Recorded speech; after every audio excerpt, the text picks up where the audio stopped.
السماء ماء فأنبتنا به حدائق ذات بهجة ما كان لكم أن تنبتوا شجرها أإله مع الله بل هم قوم يعدلون أمن جعل الأرض قرارا وجعل خلالها أنهارا وجعل لها رواسي وجعل بين البحرين حاجزا أإله مع الله بل أكثرهم لا يعلمون أمن يجيب المضطر إذا دعاه ويكشف السوء ويجعلكم خلفاء الأرض أإله مع الله قليلا ما تذكرون أمن يهديكم في ظلمات البر والبحر ومن يرسل الرياح بشرا بين يدي رحمته أإله مع الله تعالى الله عما يشركون أمن يبدأ الخلق ثم يعيده ومن يرزقكم من السماء والأرض أإله مع الله قل هاتوا برهانكم إن كنتم صادقين قل لا يعلم من في السماوات والأرض الغيب إلا الله وما يشعرون أيان يبعثون بل ادارك علمهم في الآخرة بل هم في شك منها بل هم منها عمون وقال الذين كفروا أئذا كنا ترابا وآباؤنا أئنا لمخرجون لقد وعدنا هذا نحن وآباؤنا من قبل إن هذا إلا أساطير الأولين قل سيروا في الأرض فانظروا كيف كان عاقبة المجرمين ولا تحزن عليهم ولا تكن في ضيق مما يمكرون ويقولون متى هذا الوعد إن كنتم صادقين قل عسى أن يكون ردف لكم بعض الذي تستعجلون وإن ربك لذو فضل على الناس ولكن أكثرهم لا يشكرون وإن ربك ليعلم ما تكن صدورهم وما يعلنون وما من غائبة في السماء والأرض إلا في كتاب مبين إن هذا القرآن يقص على بني إسرائيل أكثر الذي هم فيه يختلفون وإنه لهدى ورحمة للمؤمنين إن ربك يقضي بينهم بحكمه وهو العزيز العليم فتوكل على الله إنك على الحق المبين إنك لا تسمع الموتى ولا تسمع الصم الدعاء إذا ولوا مدبرين وما أنت بهاد العمي عن ضلالتهم إن تسمع إلا من يؤمن بآياتنا فهم مسلمون وإذا وقع القول عليهم أخرجنا لهم دابة من الأرض تكلمهم أن الناس كانوا بآياتنا لا يوقنون ويوم نحشر من كل أمة فوجا ممن يكذب بآياتنا فهم يوزعون حتى إذا جاءوا قال أكذبتم بآياتي ولم تحيطوا بها علما أم ماذا كنتم تعملون ووقع القول عليهم بما ظلموا فهم لا ينطقون ألم يروا أنا جعلنا الليل ليسكنوا فيه والنهار مبصرا إن في ذلك لآيات لقوم يؤمنون ويوم ينفخ في الصور ففزع من في السماوات ومن في الأرض إلا من شاء الله وكل أتوه داخرين وترى الجبال تحسبها جامدة وهي تمر مر السحاب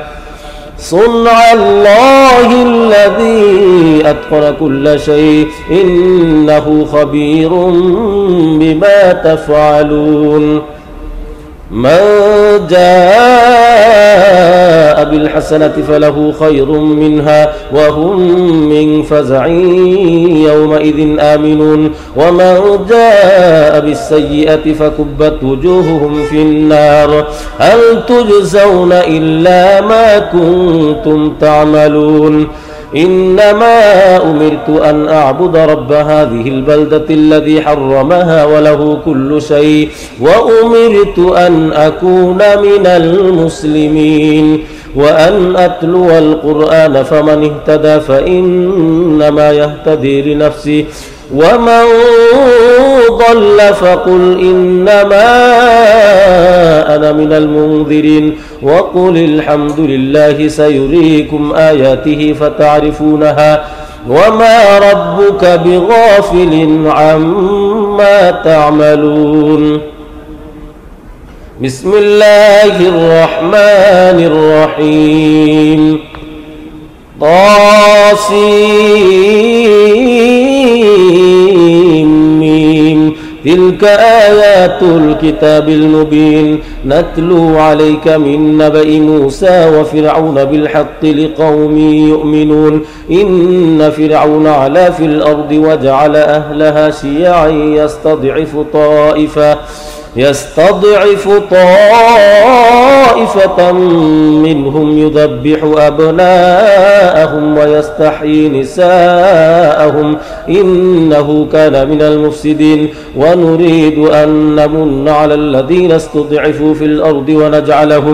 ونجعلهم أئمة ونجعلهم الوارثين ونمكن لهم في الأرض ونري فرعون وهامان وجنودهما منهم ما كانوا يحذرون وأوحينا إلى أم موسى أن أرضعيه فإذا خفت عليه فألقيه في اليم ولا تخافي ولا تحزني إنا رادوه إليك وجاعلوه من المرسلين فالتقطه آل فرعون ليكون لهم عدوا وحزنا إن فرعون وهامان وجنودهما كانوا خاطئين وقالت امرأة فرعون قرة عين لي ولك لا تقتلوه عسى أن ينفعنا أو نتخذه ولدا وهم لا يشعرون وأصبح فؤاد أم موسى فارغا إن كادت لتبدي به لولا أن ربطنا على قلبها لتكون من المؤمنين وقالت لأخته قصيه فبصرت به عن جنب وهم لا يشعرون وحرمنا عليه المراضع من قبل فقالت هل أدلكم على أهل بيت يكفلونه لكم وهم له ناصحون فرددناه إلى أمه كي تقر عينها ولا تحزن ولتعلم أن وعد الله حق ولكن أكثرهم لا يعلمون ولما بلغ أشده واستوى آتيناه حكما وعلما وكذلك نجزي المحسنين ودخل المدينة على حين غفلة من أهلها فوجد فيها رجلين يقتتلان هذا من شيعته وهذا من عدوه فاستغاثه الذي من شيعته على الذي من عدوه فوكزه موسى فقضى عليه قال هذا من عمل الشيطان إنه عدو مضل مبين قال رب إني ظلمت نفسي فاغفر لي فغفر له إنه هو الغفور الرحيم قال رب بما أنعمت علي فلن أكون ظهيرا للمجرمين فأصبح في المدينة خائفا يترقب فإذا الذي استنصره بالأمس يستصرخه قال له موسى إنك لغوي مبين فلما أن أراد أن يبطش بالذي هو عدو لهما قال يا موسى أتريد أن تقتلني كما قتلت نفسا بالأمس إن تريد إلا أن تكون جبارا في الأرض وما تريد أن تكون من المصلحين. وجاء رجل من أقصى المدينة يسعى قال يا موسى إن الملأ يأتمرون بك ليقتلوك فاخرج. قال يا موسى إن الملأ يأتمرون بك ليقتلوك فاخرج إني لك من الناصحين. فخرج منها خائفا يترقب قال رب نجني من القوم الظالمين. ولما توجه تلقاء مدين قال عسى ربي أن يهديني سواء السبيل. ولما ورد ماء مدين وجد عليه أمة من الناس يسقون. ولما ورد ماء مدين وجد عليه أمة من الناس يسقون ووجد من دونهم امرأتين تذودان قال ما خطبكما قالتا لا نسقي حتى يصدر الرعاء وأبونا شيخ كبير. فسقى لهما ثم تولى إلى الظل فقال رب إني لما أنزلت إلي من خير فقير. فجاءته إحداهما تمشي على استحياء قالت إن أبي يدعوك ليجزيك أجر ما سقيت لنا. فلما جاءه وقص عليه القصص قال لا تخف نجوت من القوم الظالمين. قالت إحداهما يا أبت استأجره إن خير من استأجرت القوي الأمين. قال إني أريد أن أنكحك إحدى ابنتي هاتين على أن تأجرني 8 حجاج فإن أتممت 10 فمن عندك وما أريد أن أشق عليك ستجدني إن شاء الله من الصالحين. قال ذلك بيني وبينك أيما الأجلين قضيت فلا عدوان علي والله على ما نقول وكيل. فلما قضى موسى الأجل وسار بأهله آنس من جانب الطور نارا قال لأهلهم كثوا إني آنست نارا لعلي آتيكم منها بخبر أو جذوة من النار لعلكم تصطلون. فلما أتاها نودي من شاطئ الوادي الأيمن في البقعة المباركة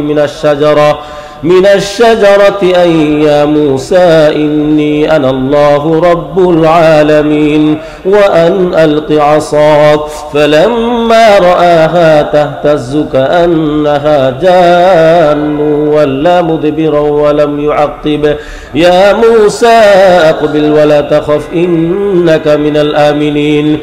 أسلك يدك في جيبك تخرج بيضاء من غير سوء واضمم إليك جناحك من الرهب فذلك برهانان من ربك إلى فرعون وملئه إنهم كانوا قوما فاسقين. قال رب إني قتلت منهم نفسا فأخاف أن يقتلون وأخي هارون هو أفصح مني لسانا فأرسله معي يرد أن يصدقني إني أخاف أن يكذبون. قال سنشد عضدك بأخيك ونجعل لكما سلطانا فلا يصلون إليكما بآياتنا أنتما ومن اتبعكما الغالبون. فلما جاءهم موسى بآياتنا بينات قالوا ما هذا إلا سحر مفترى وما سمعنا بهذا في آبائنا الأولين. وقال موسى ربي أعلم بمن جاء بالهدى من عنده ومن تكون له عاقبة الدار إنه لا يفلح الظالمون. وقال فرعون يا أيها الملأ ما علمت لكم من إله غيري فأوقد لي يا هامان على الطين فاجعل لي صرحا لعلي أطلع إلى إله موسى وإني لأظنه من الكاذبين واستكبر هو وجنوده في الأرض بغير الحق وظنوا أنهم إلينا لا يرجعون فأخذناه وجنوده فنبذناهم في اليم فانظر كيف كان عاقبة الظالمين وجعلناهم أئمة يدعون إلى النار ويوم القيامة لا ينصرون وأتبعناهم في هذه الدنيا لعنة ويوم القيامة هم من المقبوحين ولقد آتينا موسى الكتاب من بعد ما أهلكنا القرون الأولى بصائر للناس وهدى ورحمة لعلهم يتذكرون وما كنت بجانب الغربي إذ قضينا إلى موسى الأمر وما كنت من الشاهدين ولكننا أنشأنا قرونا فتطاول عليهم العمر وما كنت ثاويا في أهل مدين تتلو عليهم آياتنا ولكننا كنا مرسلين وما كنت بجانب الطور إذ نادينا ولكن رحمة من ربك لتنذر قوما ما أتاهم من نذير من قبلك لعلهم يتذكرون ولولا أن تصيبهم مصيبة بما قدمت أيديهم فيقولوا ربنا لولا أرسلت إلينا رسولا فنتبع آياتك ونكون من المؤمنين فلما جاءهم الحق من عندنا قالوا لولا أوتي مثل ما أوتي موسى أولم يكفروا بما أوتي موسى من قبل قالوا سحران تظاهرا وقالوا إنا بكل كافرون قل فأتوا بكتاب من عند الله هو أهدى منهما أتبعه إن كنتم صادقين فإن لم يستجيبوا لك فاعلم أنما يتبعون أهواءهم ومن أضل ممن اتبع هواه بغير هدى من الله إن الله لا يهدي القوم الظالمين ولقد وصلنا لهم القول لعلهم يتذكرون الذين آتيناهم الكتاب من قبله هم به يؤمنون وإذا يتلى عليهم قالوا آمنا به إنه الحق من ربنا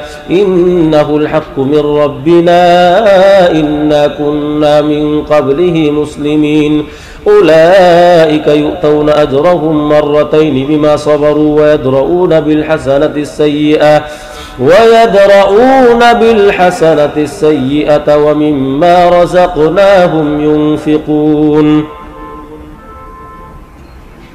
وإذا سمعوا اللغو أعرضوا عنه وقالوا لنا أعمالنا ولكم أعمالكم سلام عليكم لا نبتغي الجاهلين إنك لا تهدي من أحببت ولكن الله يهدي من يشاء وهو أعلم بالمهتدين وقالوا إن نتبع الهدى معك نتخطف من أرضنا أولم نمكن لهم حرما آمنا يجبى إليه ثمرات كل شيء رزقا من لدنا ولكن أكثرهم لا يعلمون وكم أهلكنا من قرية بطرت معيشتها فتلك مساكنهم لم تسكن من بعدهم إلا قليلا وكنا نحن الوارثين وما كان ربك مهلك القرى حتى يبعث في أمها رسولا يتلو عليهم آياتنا وما كنا مهلك القرى إلا وأهلها ظالمون وما أوتيتم من شيء فمتاع الحياة الدنيا وزينتها وما عند الله خير وأبقى أفلا تعقلون أفمن وعدناه وعدا حسنا فهو لاقيه كمن متعناه متاع الحياة الدنيا ثم هو يوم القيامة من المحضرين ويوم يناديهم فيقول أين شركائي الذين كنتم تزعمون قال الذين حق عليهم القول ربنا هؤلاء الذين أغويناهم كما غوينا تبرأنا إليك ما كانوا إيانا يعبدون وقيل ادعوا شركاءكم فدعوهم فلم يستجيبوا لهم ورأوا العذاب لو أنهم كانوا يهتدون ويوم يناديهم فيقول ماذا أجبتم المرسلين فعميت عليهم الأنباء يومئذ فهم لا يتساءلون فأما من تاب وآمن وعمل صالحا فعسى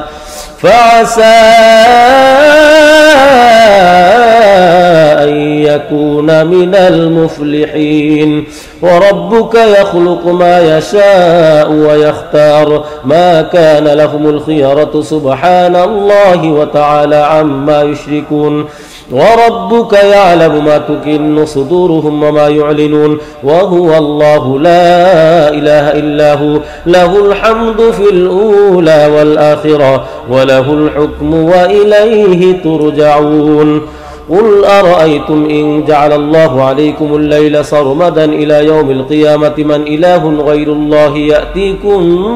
بضياء أفلا تسمعون قل أرأيتم إن جعل الله عليكم النهار سرمدا إلى يوم القيامة من إله غير الله يأتيكم بليل تسكنون فيه أفلا تبصرون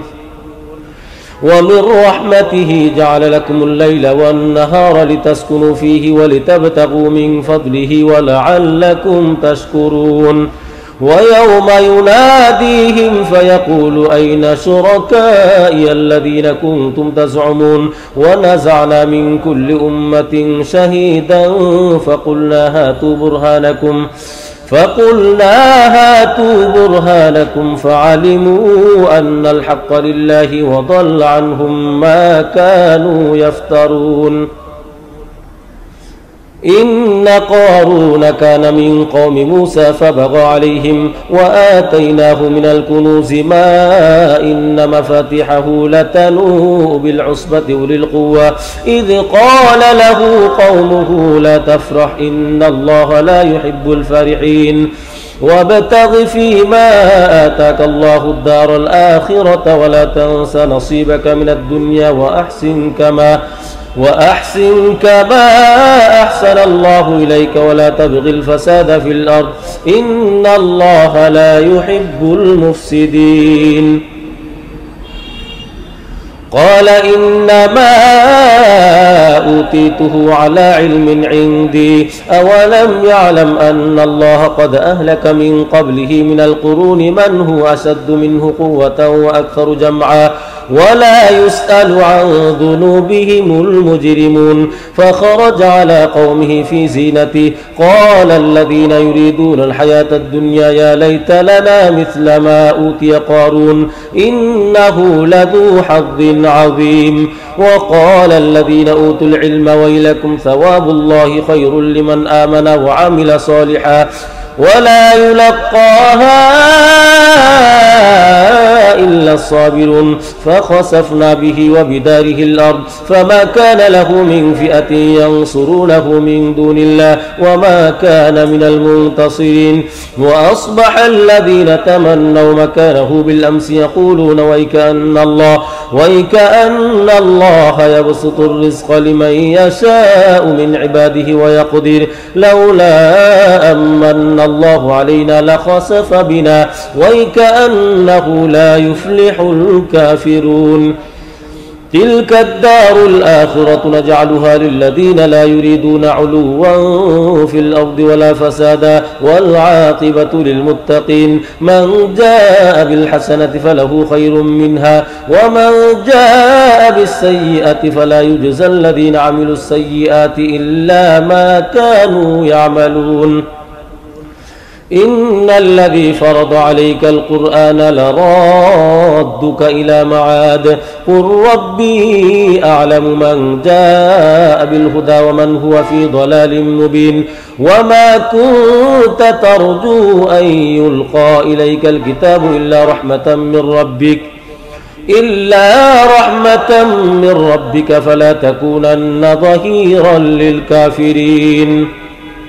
ولا يصدنك عن آيات الله بعد إذ أنزلت إليك وادع إلى ربك ولا تكونن من المشركين ولا تدع مع الله إلها آخر لا إله إلا هو كل شيء هالك إلا وجهه له الحكم وإليه ترجعون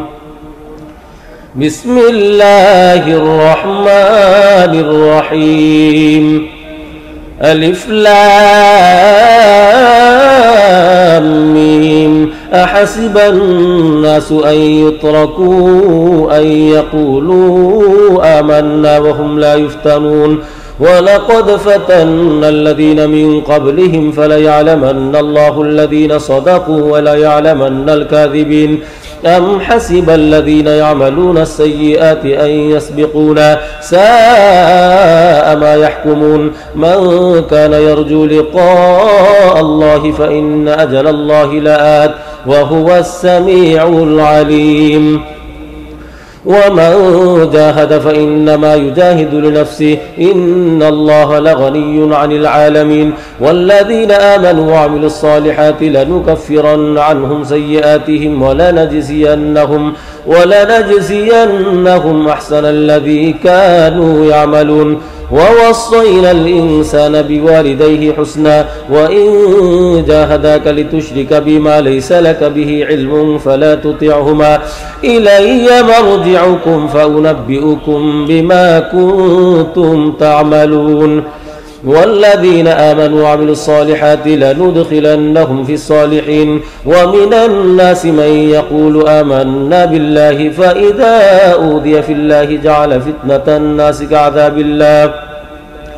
ولئن جاء نصر من ربك ليقولن إنا كنا معكم أوليس الله بأعلم بما في صدور العالمين وليعلمن الله الذين آمنوا وليعلمن المنافقين وقال الذين كفروا للذين آمنوا اتبعوا سبيلنا ولنحمل خطاياكم وما هم بحاملين من خطاياهم من شيء إنهم لكاذبون وليحملن أثقالهم وأثقالا مع أثقالهم وليسألن يوم القيامة عما كانوا يفترون ولقد أرسلنا نوحا إلى قومه فلبث فيهم 1000 سنة إلا 50 عاما فأخذهم الطوفان وهم ظالمون فأنجيناه وأصحاب السفينة وجعلناها آية للعالمين وإبراهيم إذ قال لقومه اعبدوا الله واتقوه ذلكم خير لكم إن كنتم تعلمون إنما تعبدون من دون الله أوثانا وتخلقون إفكا إن الذين تعبدون من دون الله لا يملكون لكم رزقا فابتغوا عند الله الرزق واعبدوه واشكروا له إليه ترجعون وإن تكذبوا فقد كذب من قبلكم وما على الرسول إلا البلاغ المبين أولم يروا كيف يبدئ الله الخلق ثم يعيده إن ذلك على الله يسير قل سيروا في الأرض فانظروا كيف بدأ الخلق ثم الله ينشئ النشأة الآخرة إن الله على كل شيء قدير يعذب من يشاء ويرحم من يشاء وإليه تقلبون وما أنتم بمعجزين في الأرض ولا في السماء وما لكم من دون الله من ولي ولا نصير والذين كفروا بآيات الله ولقائه أولئك يئسوا من رحمتي وأولئك لهم عذاب أليم فما كان جواب قومه إلا أن قالوا اقتلوه أو حرقوه فأنجاه الله من النار إن في ذلك لآيات لقوم يؤمنون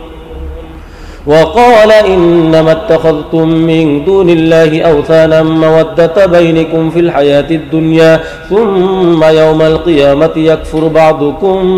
ببعض ويلعن بعضكم بعضا ومأواكم النار وما لكم من نصير فآمن له لوط وقال إني مهاجر إلى ربي إنه هو العزيز الحكيم ووهبنا له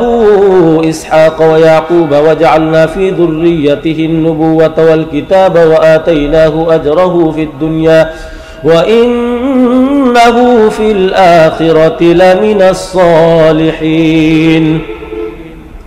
ولوطا إذ قال لقومه إنكم لتأتون الفاحشة ما سبقكم بها من أحد من العالمين أئنكم لتأتون الرجال وتقطعون السبيل وتأتون في ناديكم المنكر فما كان جواب قومه إلا أن قالوا ائتنا بعذاب الله إن كنت من الصادقين قال رب انصرني على القوم المفسدين ولما جاءت رسلنا إبراهيم بالبشرى قالوا إنا مهلكو أهل هذه القرية إن أهلها كانوا ظالمين قال إن فيها لوطا قالوا نحن أعلم بمن فيها لننجينه وأهله إلا امرأته كانت من الغابرين ولما أن جاءت رسلنا لوطا سيء بهم وضاق بهم ذرعا وقالوا لا تخف ولا تحزن إنا منجوك وأهلك إلا امرأتك كانت من الغابرين إنا منزلون على أهل هذه القرية جزءا من السماء بما كانوا يفسقون ولقد تركنا منها آية بينة لقوم يعقلون وإلى مدين أخاهم شعيبا فقال يا قوم اعبدوا الله وارجوا اليوم الآخر ولا تعثوا في الأرض مفسدين فكذبوه فأخذتهم الرجفة فأصبحوا في دارهم جاثمين وعادا وثمود وقد تبين لكم من مساكنهم وزين لهم الشيطان أعمالهم فصدهم عن السبيل وكانوا مستبصرين وقارون وفرعون وهامان ولقد جاءهم موسى بالبينات فاستكبروا في الأرض وما كانوا سابقين فكلا أخذنا بذنبه فمنهم من أرسلنا عليه حاصبا ومنهم من أخذته الصيحة ومنهم من خسفنا به الأرض ومنهم من أغرقنا وما كان الله ليظلمهم ولكن كانوا أنفسهم يظلمون مثل الذين اتخذوا من دون الله أولياء كمثل العنكبوت اتخذت بيتا وإن أوهن البيوت لبيت العنكبوت لو كانوا يعلمون إن الله يعلم ما يدعون من دونه من شيء وهو العزيز الحكيم وتلك الأمثال نضربها للناس وما يعقلها إلا العالمون خلق الله السماوات والأرض بالحق إن في ذلك لآية للمؤمنين أمن خلق السماوات والأرض وأنزل لكم من السماء ماء فأنبتنا به حدائق ذات بهجة ما كان لكم أن تنبتوا شجرها أإله مع الله بل هم قوم يعدلون أمن جعل الأرض قرارا وجعل خلالها أنهارا وجعل لها رواسي وجعل بين البحرين حاجزا أإله مع الله بل أكثرهم لا يعلمون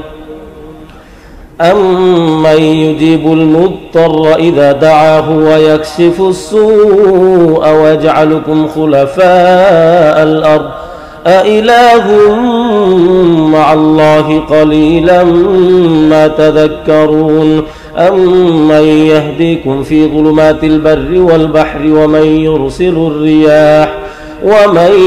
يرسل الرياح بشرا بين يدي رحمته أإله مع الله تعالى الله عما يشركون أمن يبدأ الخلق ثم يعيده ومن يرزقكم من السماء والأرض أإله مع الله قل هاتوا برهانكم إن كنتم صادقين قل لا يعلم من في السماوات والأرض الغيب إلا الله وما يشعرون أيان يبعثون بل ادارك علمهم في الآخرة بل هم في شك منها بل هم منها عمون وقال الذين كفروا أإذا كنا ترابا وآباؤنا أئنا لمخرجون لقد وعدنا هذا نحن وآباؤنا من قبل إن هذا إلا أساطير الأولين قل سيروا في الأرض فانظروا كيف كان عاقبة المجرمين ولا تحزن عليهم ولا تكن في ضيق مما يمكرون ويقولون متى هذا الوعد إن كنتم صادقين قل عسى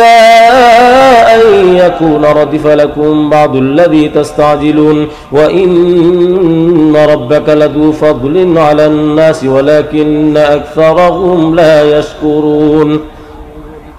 وإن ربك ليعلم ما تكن صدورهم وما يعلنون وما من غائبة في السماء والأرض إلا في كتاب مبين إن هذا القرآن يقص على بني إسرائيل أكثر الذي هم فيه يختلفون وإنه لهدى ورحمة للمؤمنين إن ربك يقضي بينهم بحكمه وهو العزيز العليم فتوكل على الله إنك على الحق المبين إنك لا تسمع الموتى ولا تسمع الصم الدعاء إذا ولوا مدبرين وما أنت بهاد العمي عن ضلالتهم إن تسمع إلا من يؤمن بآياتنا فهم مسلمون وإذا وقع القول عليهم أخرجنا لهم دابة من الأرض تكلمهم أن الناس كانوا بآياتنا لا يوقنون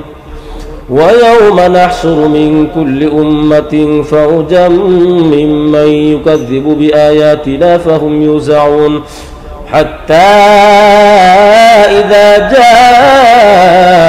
قال أكذبتم بآياتي ولم تحيطوا بها علما أم ماذا كنتم تعملون ووقع القول عليهم بما ظلموا فهم لا ينطقون ألم يروا أنا جعلنا الليل ليسكنوا فيه والنهار مبصرا إن في ذلك لآيات لقوم يؤمنون ويوم ينفخ في الصور ففزع من في السماوات ومن في الأرض إلا من شاء الله وكل أتوه داخرين وترى الجبال تحسبها جامدة وهي تمر مر السحاب صنع الله الذي أتقن كل شيء إنه خبير بما تفعلون من جاء بالحسنة فله خير منها وهم من فزع يومئذ آمنون ومن جاء بالسيئة فكبت وجوههم في النار هل تجزون إلا ما كنتم تعملون إنما أمرت أن أعبد رب هذه البلدة الذي حرمها وله كل شيء وأمرت أن أكون من المسلمين وأن أتلو القرآن فمن اهتدى فإنما يهتدي لنفسه ومن ضل فقل إنما أنا من المنذرين وقل الحمد لله سيريكم آياته فتعرفونها وما ربك بغافل عما تعملون بسم الله الرحمن الرحيم طاسيم تلك آيات الكتاب المبين نتلو عليك من نبأ موسى وفرعون بالحق لقوم يؤمنون إن فرعون علا في الأرض وجعل أهلها شيعا يستضعف طائفة منهم يذبح أبناءهم ويستحيي نساءهم إنه كان من المفسدين ونريد أن نمن على الذين استضعفوا في الأرض ونجعلهم أئمة ونجعلهم الوارثين ونمكن لهم في الأرض ونري فرعون وهامان وجنودهما منهم ما كانوا يحذرون وأوحينا إلى أم موسى أن أرضعيه فإذا خفت عليه فألقيه في اليم ولا تخافي ولا تحزني إنا رادوه إليك وجاعلوه من المرسلين فالتقطه آل فرعون ليكون لهم عدوا وحزنا إن فرعون وهامان وجنودهما كانوا خاطئين وقالت امرأة فرعون قرة عين لي ولك لا تقتلوه عسى أن ينفعنا أو نتخذه ولدا وهم لا يشعرون وأصبح فؤاد أم موسى فارغا إن كادت لتبدي به لولا أن ربطنا على قلبها لتكون من المؤمنين وقالت لأخته قصيه فبصرت به عن جنب وهم لا يشعرون وحرمنا عليه المراضع من قبل فقالت هل أدلكم على أهل بيت يكفلونه لكم وهم له ناصحون فرددناه إلى أمه كي تقر عينها ولا تحزن ولتعلم أن وعد الله حق ولكن أكثرهم لا يعلمون ولما بلغ أشده واستوى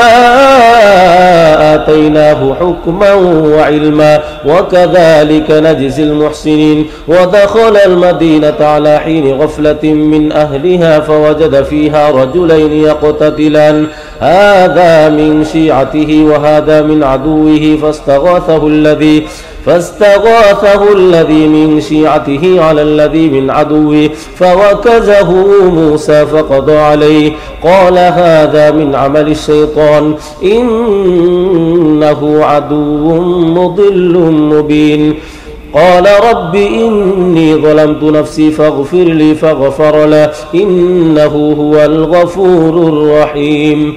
قال رب بما أنعمت علي فلن أكون ظهيرا للمجرمين فأصبح في المدينة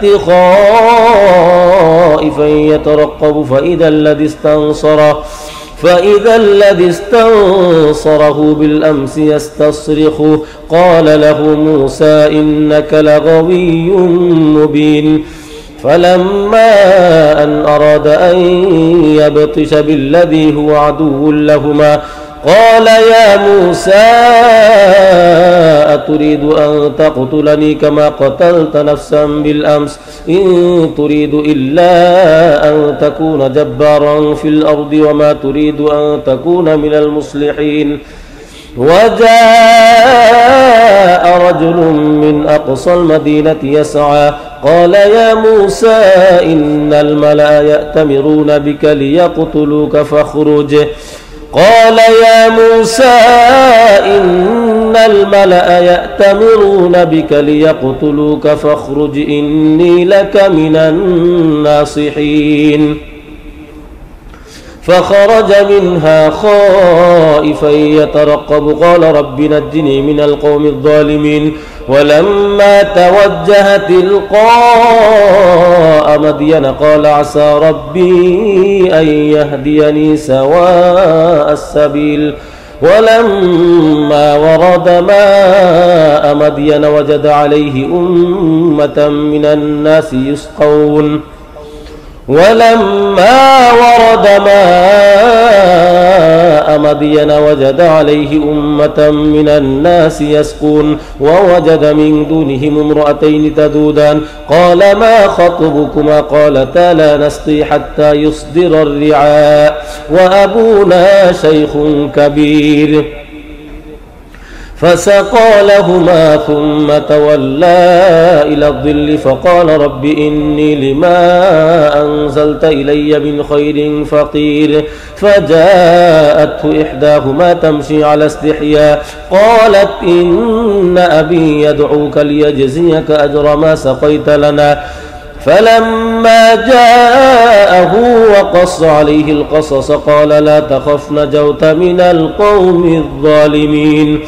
قالت إحداهما يا أبت استأجره إن خير من استأجرت القوي الأمين قال إني أريد أن أنكحك إحدى ابنتي هاتين على أن تأجرني 8 حجاج فإن أتممت 10 فمن عندك وما أريد أن أشق عليك ستجدني إن شاء الله من الصالحين قال ذلك بيني وبينك أيما الأجلين قضيت فلا عدوان علي والله على ما نقول وكيل فلما قضى موسى الأجل وسار بأهله آنس من جانب الطور نارا قال لأهلهم كثوا إني آنست نارا لعلي آتيكم منها بخبر أو جذوة من النار لعلكم تصطلون فلما أتاها نودي من شاطئ الوادي الأيمن في البقعة المباركة من الشجرة أي يا موسى إني أنا الله رب العالمين وأن ألق عصاك فلما رآها تهتز كأنها جان ولا مدبرا ولم يعقب يا موسى أقبل ولا تخف إنك من الآمنين أسلك يدك في جيبك تخرج بيضاء من غير سوء واضمم إليك جناحك من الرهب فذلك برهانان من ربك إلى فرعون وملئه إنهم كانوا قوما فاسقين قال رب إني قتلت منهم نفسا فأخاف أن يقتلون وأخي هارون هو أفصح مني لسانا فأرسله معي يرد أن يصدقني إني أخاف أن يكذبون قال سنشد عضدك بأخيك ونجعل لكما سلطانا فلا يصلون إليكما بآياتنا أنتما ومن اتبعكما الغالبون فلما جاءهم موسى بآياتنا بينات قالوا ما هذا إلا سحر مفترى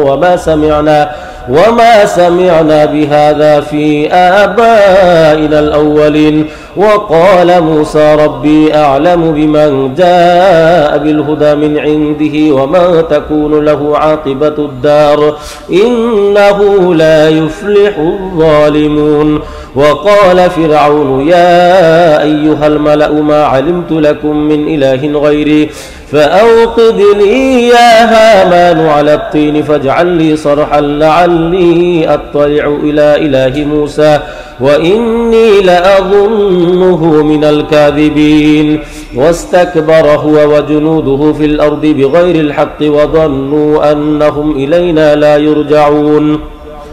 فأخذناه وجنوده فنبذناهم في اليم فانظر كيف كان عاقبة الظالمين. وجعلناهم أئمة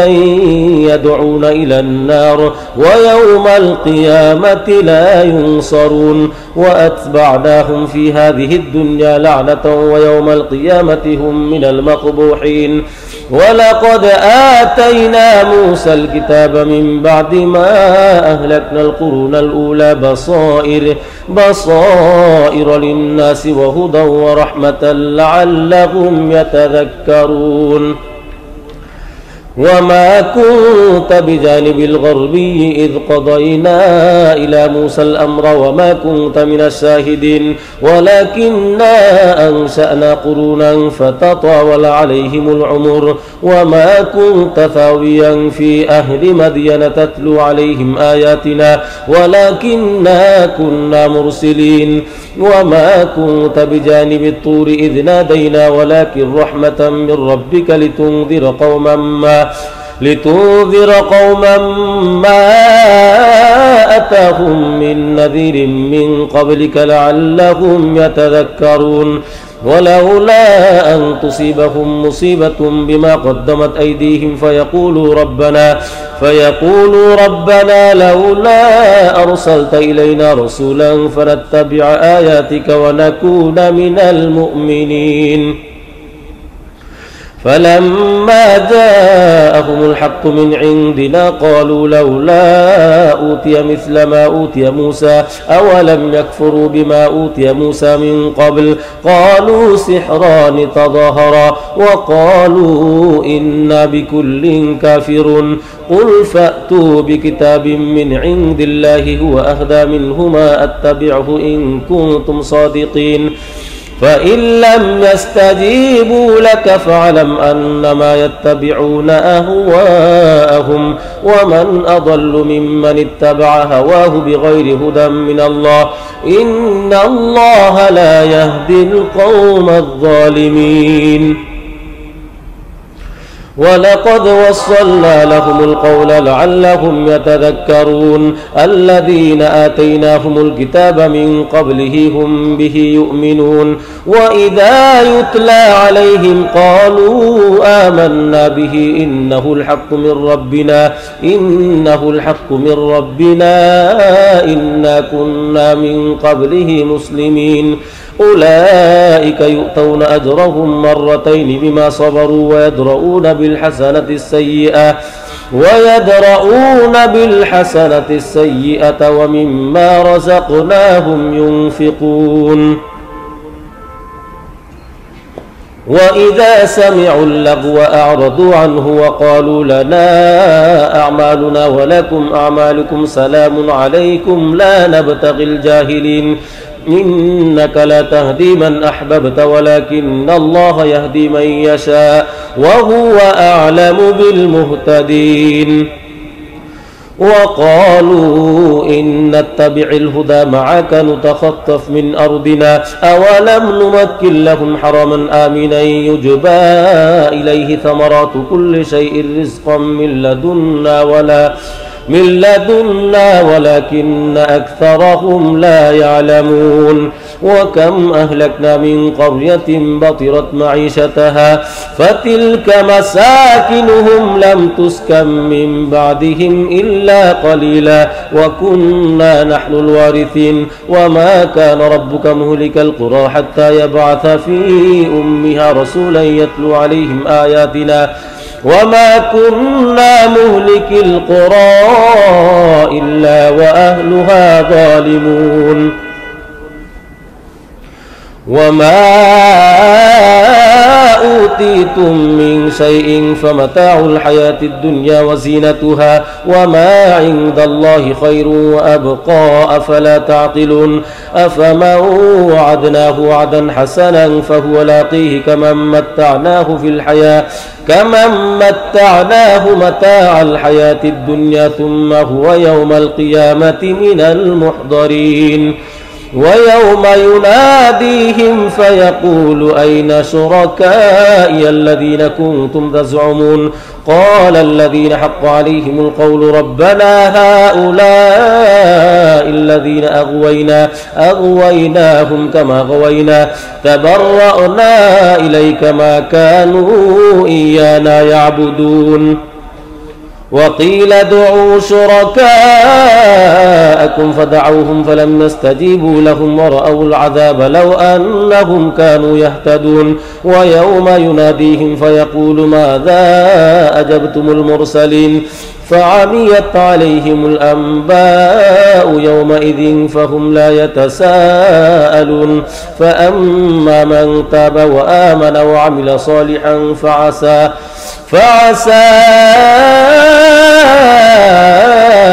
أن يكون من المفلحين وربك يخلق ما يشاء ويختار ما كان لهم الخيرة سبحان الله وتعالى عما يشركون وربك يعلم ما تكن صدورهم وما يعلنون وهو الله لا إله إلا هو له الحمد في الأولى والآخرة وله الحكم وإليه ترجعون قل أرأيتم إن جعل الله عليكم الليل سرمدا إلى يوم القيامة من إله غير الله يأتيكم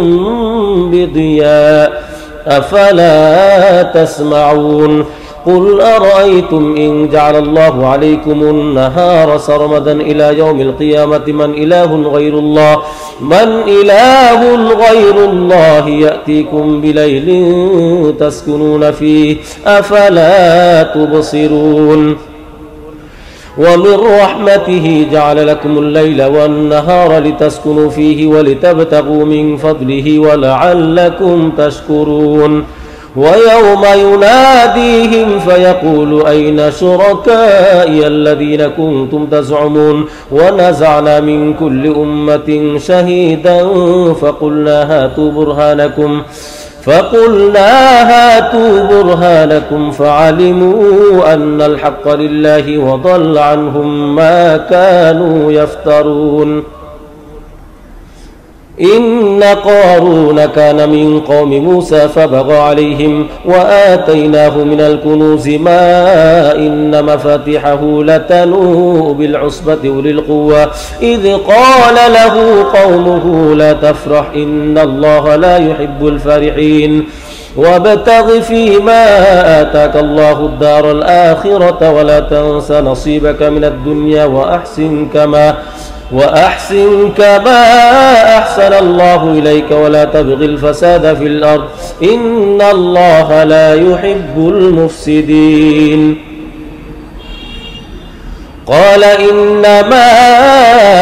أوتيته على علم عندي أولم يعلم أن الله قد أهلك من قبله من القرون من هو أشد منه قوة وأكثر جمعا ولا يسأل عن ذنوبهم المجرمون فخرج على قومه في زينته قال الذين يريدون الحياة الدنيا يا ليت لنا مثل ما أوتي قارون إنه لذو حظ عظيم وقال الذين أوتوا العلم ويلكم ثواب الله خير لمن آمن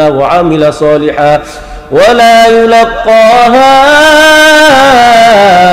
إلا الصابرون فخسفنا به وبداره الأرض فما كان له من فئة ينصرونه من دون الله وما كان من المنتصرين وأصبح الذين تمنوا مكانه بالأمس يقولون ويكأن الله يبسط الرزق لمن يشاء من عباده ويقدر لولا أمن الله علينا لخسف بنا ويكأنه لا يفلح الكافرون تلك الدار الآخرة نجعلها للذين لا يريدون علوا في الأرض ولا فسادا والعاقبة للمتقين من جاء بالحسنة فله خير منها ومن جاء بالسيئة فلا يجزى الذين عملوا السيئات إلا ما كانوا يعملون إن الذي فرض عليك القرآن لرادك إلى معاد قل ربي أعلم من جاء بالهدى ومن هو في ضلال مبين وما كنت ترجو أن يلقى إليك الكتاب إلا رحمة من ربك فلا تكونن ظهيرا للكافرين ولا يصدنك عن آيات الله بعد إذ أنزلت إليك وادع إلى ربك ولا تكونن من المشركين ولا تدع مع الله إلها آخر لا إله إلا هو كل شيء هالك إلا وجهه له الحكم وإليه ترجعون بسم الله الرحمن الرحيم ألف لام ميم أحسب الناس أن يتركوا أن يقولوا آمنا وهم لا يفتنون ولقد فتنا الذين من قبلهم فليعلمن الله الذين صدقوا وليعلمن الكاذبين أم حسب الذين يعملون السيئات أن يسبقونا ساء ما يحكمون من كان يرجو لقاء الله فإن أجل الله لآت وهو السميع العليم ومن جاهد فإنما يجاهد لنفسه إن الله لغني عن العالمين والذين آمنوا وعملوا الصالحات لنكفرن عنهم سيئاتهم ولنجزينهم أحسن الذي كانوا يعملون ووصينا الإنسان بوالديه حسنا وإن جاهداك لتشرك بما ليس لك به علم فلا تطعهما إلي مرجعكم فأنبئكم بما كنتم تعملون والذين آمنوا وعملوا الصالحات لندخلنهم في الصالحين ومن الناس من يقول آمنا بالله فإذا أوذي في الله جعل فتنة الناس كعذاب الله ولئن جاء نصر من ربك ليقولن إنا كنا معكم أوليس الله بأعلم بما في صدور العالمين وليعلمن الله الذين آمنوا وليعلمن المنافقين وقال الذين كفروا للذين آمنوا اتبعوا سبيلنا ولنحمل خطاياكم وما هم بحاملين من خطاياهم من شيء إنهم لكاذبون وليحملن أثقالهم وأثقالا مع أثقالهم وليسألن يوم القيامة عما كانوا يفترون ولقد أرسلنا نوحا إلى قومه فلبث فيهم 1000 سنة إلا 50 عاما فأخذهم الطوفان وهم ظالمون فأنجيناه وأصحاب السفينة وجعلناها آية للعالمين وإبراهيم إذ قال لقومه اعبدوا الله واتقوه ذلكم خير لكم إن كنتم تعلمون إنما تعبدون من دون الله أوثانا وتخلقون إفكا إن الذين تعبدون من دون الله لا يملكون لكم رزقا فابتغوا عند الله الرزق واعبدوه واشكروا له إليه ترجعون وإن تكذبوا فقد كذب أمم من قبلكم وما على الرسول إلا البلاغ المبين أولم يروا كيف يبدئ الله الخلق ثم يعيده إن ذلك على الله يسير قل سيروا في الأرض فانظروا كيف بدأ الخلق ثم الله ينشئ النشأة الآخرة إن الله على كل شيء قدير يعذب من يشاء ويرحم من يشاء وإليه تقلبون وما أنتم بمعجزين في الأرض ولا في السماء وما لكم من دون الله من ولي ولا نصير والذين كفروا بآيات الله ولقائه أولئك يئسوا من رحمتي وأولئك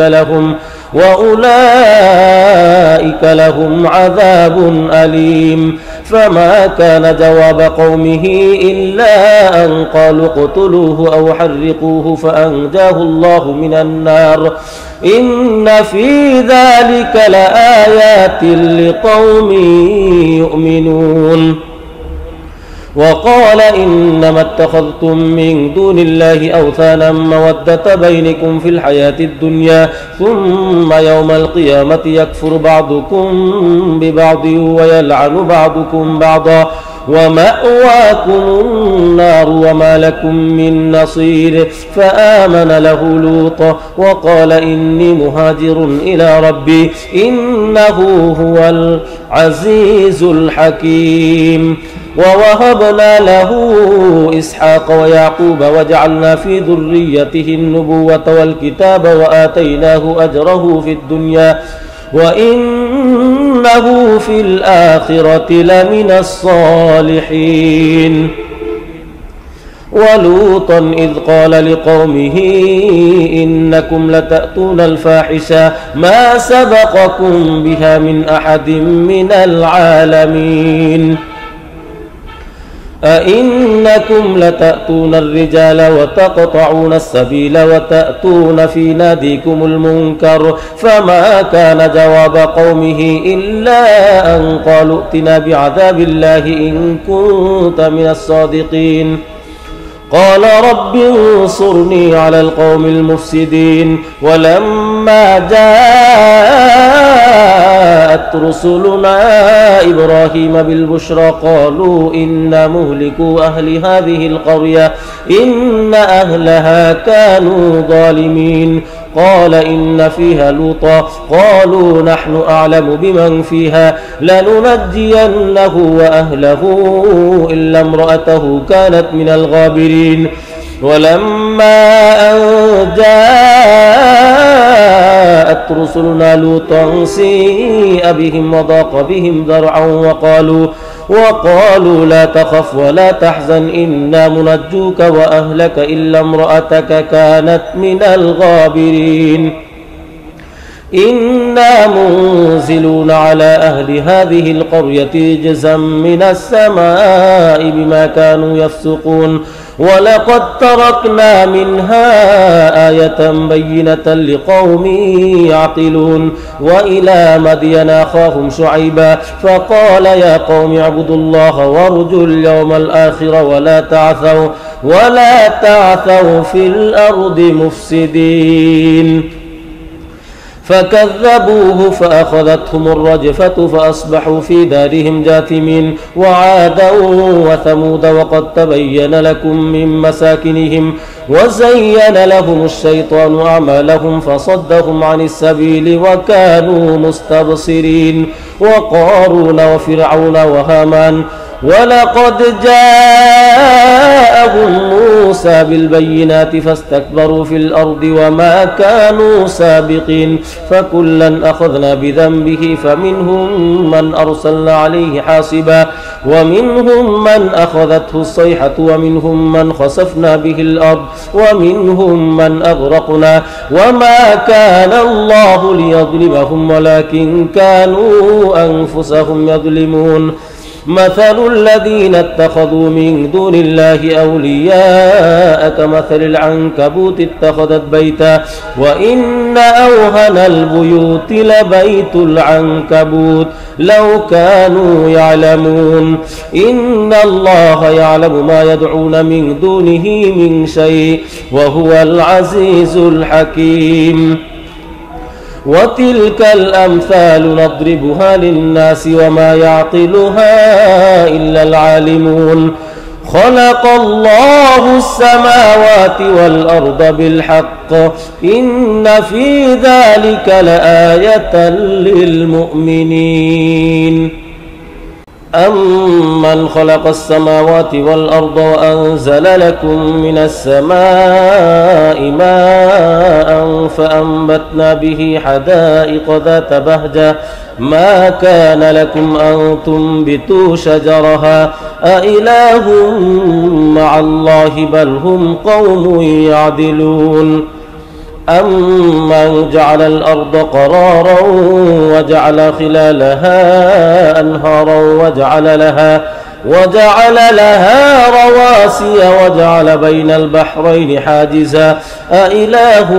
مع الله بل أكثرهم لا يعلمون أمن يجيب المضطر إذا دعاه ويكشف السوء ويجعلكم خلفاء الأرض أإله مع الله قليلا ما تذكرون أمن يهديكم في ظلمات البر والبحر ومن يرسل الرياح بشرا بين يدي رحمته أإله مع الله تعالى الله عما يشركون أمن يبدأ الخلق ثم يعيده ومن يرزقكم من السماء والأرض أإله مع الله قل هاتوا برهانكم إن كنتم صادقين قل لا يعلم من في السماوات والأرض الغيب إلا الله وما يشعرون أيان يبعثون بل ادارك علمهم في الآخرة بل هم في شك منها بل هم منها عمون وقال الذين كفروا أئذا كنا ترابا وآباؤنا أئنا لمخرجون لقد وعدنا هذا نحن وآباؤنا من قبل إن هذا إلا أساطير الأولين قل سيروا في الأرض فانظروا كيف كان عاقبة المجرمين ولا تحزن عليهم ولا تكن في ضيق مما يمكرون ويقولون متى هذا الوعد إن كنتم صادقين قل عسى أن يكون ردف لكم بعض الذي تستعجلون وإن ربك لذو فضل على الناس ولكن أكثرهم لا يشكرون وإن ربك ليعلم ما تكن صدورهم وما يعلنون وما من غائبة في السماء والأرض إلا في كتاب مبين إن هذا القرآن يقص على بني إسرائيل أكثر الذي هم فيه يختلفون وإنه لهدى ورحمة للمؤمنين إن ربك يقضي بينهم بحكمه وهو العزيز العليم فتوكل على الله إنك على الحق المبين إنك لا تسمع الموتى ولا تسمع الصم الدعاء إذا ولوا مدبرين وما أنت بهاد العمي عن ضلالتهم إن تسمع إلا من يؤمن بآياتنا فهم مسلمون وإذا وقع القول عليهم أخرجنا لهم دابة من الأرض تكلمهم أن الناس كانوا بآياتنا لا يوقنون ويوم نحشر من كل أمة فوجا ممن يكذب بآياتنا فهم يوزعون حتى إذا جاءوا قال أكذبتم بآياتي ولم تحيطوا بها علما أم ماذا كنتم تعملون ووقع القول عليهم بما ظلموا فهم لا ينطقون ألم يروا أنا جعلنا الليل ليسكنوا فيه والنهار مبصرا إن في ذلك لآيات لقوم يؤمنون ويوم ينفخ في الصور ففزع من في السماوات ومن في الأرض إلا من شاء الله وكل أتوه داخرين وترى الجبال تحسبها جامدة وهي تمر مر السحاب صنع الله الذي أتقن كل شيء إنه خبير بما تفعلون من جاء بالحسنة فله خير منها وهم من فزع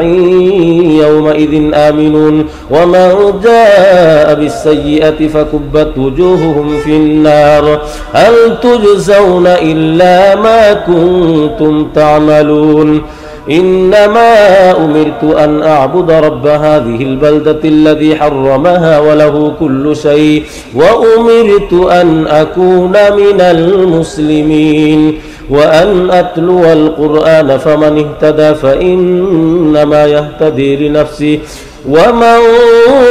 ضل فقل إنما أنا من المنذرين وقل الحمد لله سيريكم آياته فتعرفونها وما ربك بغافل عما تعملون بسم الله الرحمن الرحيم طاسيم تلك آيات الكتاب المبين نتلو عليك من نبأ موسى وفرعون بالحق لقوم يؤمنون إن فرعون علا في الأرض وجعل أهلها شيعا يستضعف طائفة منهم يذبح أبناءهم ويستحيي نساءهم إنه كان من المفسدين ونريد أن نمن على الذين استضعفوا في الأرض ونجعلهم أئمة ونجعلهم الوارثين ونمكن لهم في الأرض ونري فرعون وهامان وجنودهما منهم ما كانوا يحذرون وأوحينا إلى أم موسى أن أرضعيه فإذا خفت عليه فألقيه في اليم ولا تخافي ولا تحزني إنا رادوه إليك وجاعلوه من المرسلين فالتقطه آل فرعون ليكون لهم عدوا وحزنا إن فرعون وهامان وجنودهما كانوا خاطئين وقالت امرأة فرعون قرة عين لي ولك لا تقتلوه عسى أن ينفعنا أو نتخذه ولدا وهم لا يشعرون وأصبح فؤاد أم موسى فارغا إن كادت لتبدي به لولا أن ربطنا على قلبها لتكون من المؤمنين وقالت لأخته قصيه فبصرت به عن جنب وهم لا يشعرون وحرمنا عليه المراضع من قبل فقالت هل أدلكم على أهل بيت يكفلونه لكم وهم له ناصحون فرددناه إلى أمه كي تقر عينها ولا تحزن ولتعلم أن وعد الله حق ولكن أكثرهم لا يعلمون. ولما بلغ أشده واستوى آتيناه حكما وعلما وكذلك نجزي المحسنين. ودخل المدينة على حين غفلة من أهلها فوجد فيها رجلين يقتتلان هذا من شيعته وهذا من عدوه فاستغاثه الذي من شيعته على الذي من عدوه فوكزه موسى فقضى عليه. قال هذا من عمل الشيطان إنه عدو مضل مبين. قال رب إني ظلمت نفسي فاغفر لي فغفر له إنه هو الغفور الرحيم. قال رب بما أنعمت علي فلن أكون ظهيرا للمجرمين. فأصبح في المدينة خائفا يترقب فإذا الذي استنصره بالأمس يستصرخه. قال له موسى إنك لغوي مبين. فلما أن أراد أن يبطش بالذي هو عدو لهما قال يا موسى أتريد أن تقتلني كما قتلت نفسا بالأمس إن تريد إلا أن تكون جبارا في الأرض وما تريد أن تكون من المصلحين. وجاء رجل من أقصى المدينة يسعى قال يا موسى إن الملأ يأتمرون بك ليقتلوك فاخرج. قال يا موسى إن الملأ يأتمرون بك ليقتلوك فاخرج إني لك من الناصحين. فخرج منها خائفا يترقب قال رب نجني من القوم الظالمين. ولما توجه تلقاء مدين قال عسى ربي أن يهديني سواء السبيل. ولما ورد ماء مدين وجد عليه أمة من الناس يسقون. ولما ورد ماء مدين وجد عليه أمة من الناس يسقون ووجد من دونهم امرأتين تذودان قال ما خطبكما قالتا لا نسقي حتى يصدر الرعاء وأبونا شيخ كبير. فسقى لهما ثم تولى إلى الظل فقال رب إني لما أنزلت إلي من خير فقير. فجاءته إحداهما تمشي على استحياء قالت إن أبي يدعوك ليجزيك أجر ما سقيت لنا. فلما جاءه وقص عليه القصص قال لا تخف نجوت من القوم الظالمين. قالت إحداهما يا أبت استأجره إن خير من استأجرت القوي الأمين. قال إني أريد أن أنكحك إحدى ابنتي هاتين على أن تأجرني 8 حجاج فإن أتممت 10 فمن عندك وما أريد أن أشق عليك ستجدني إن شاء الله من الصالحين. قال ذلك بيني وبينك أيما الأجلين قضيت فلا عدوان علي والله على ما نقول وكيل. فلما قضى موسى الأجل وسار بأهله آنس من جانب الطور نارا قال لأهلهم كثوا إني آنست نارا لعلي آتيكم منها بخبر أو جذوة من النار لعلكم تصطلون. فلما أتاها نودي من شاطئ الوادي الأيمن في البقعة المباركة من الشجرة أن يا موسى إني أنا الله رب العالمين وأن ألق عصاك فلما رآها تهتز كأنها جان ولا مدبرا ولم يعقب يا موسى أقبل ولا تخف إنك من الآمنين أسلك يدك في جيبك تخرج بيضاء من غير سوء واضمم إليك جناحك من الرهب فذلك برهانان من ربك إلى فرعون وملئه إنهم كانوا قوما فاسقين قال رب إني قتلت منهم نفسا فأخاف أن يقتلون وأخي هارون هو أفصح مني لسانا فأرسله معي يرد أن يصدقني إني أخاف أن يكذبون قال سنشد عضدك بأخيك ونجعل لكما سلطانا فلا يصلون إليكما بآياتنا أنتما ومن اتبعكما الغالبون فلما جاءهم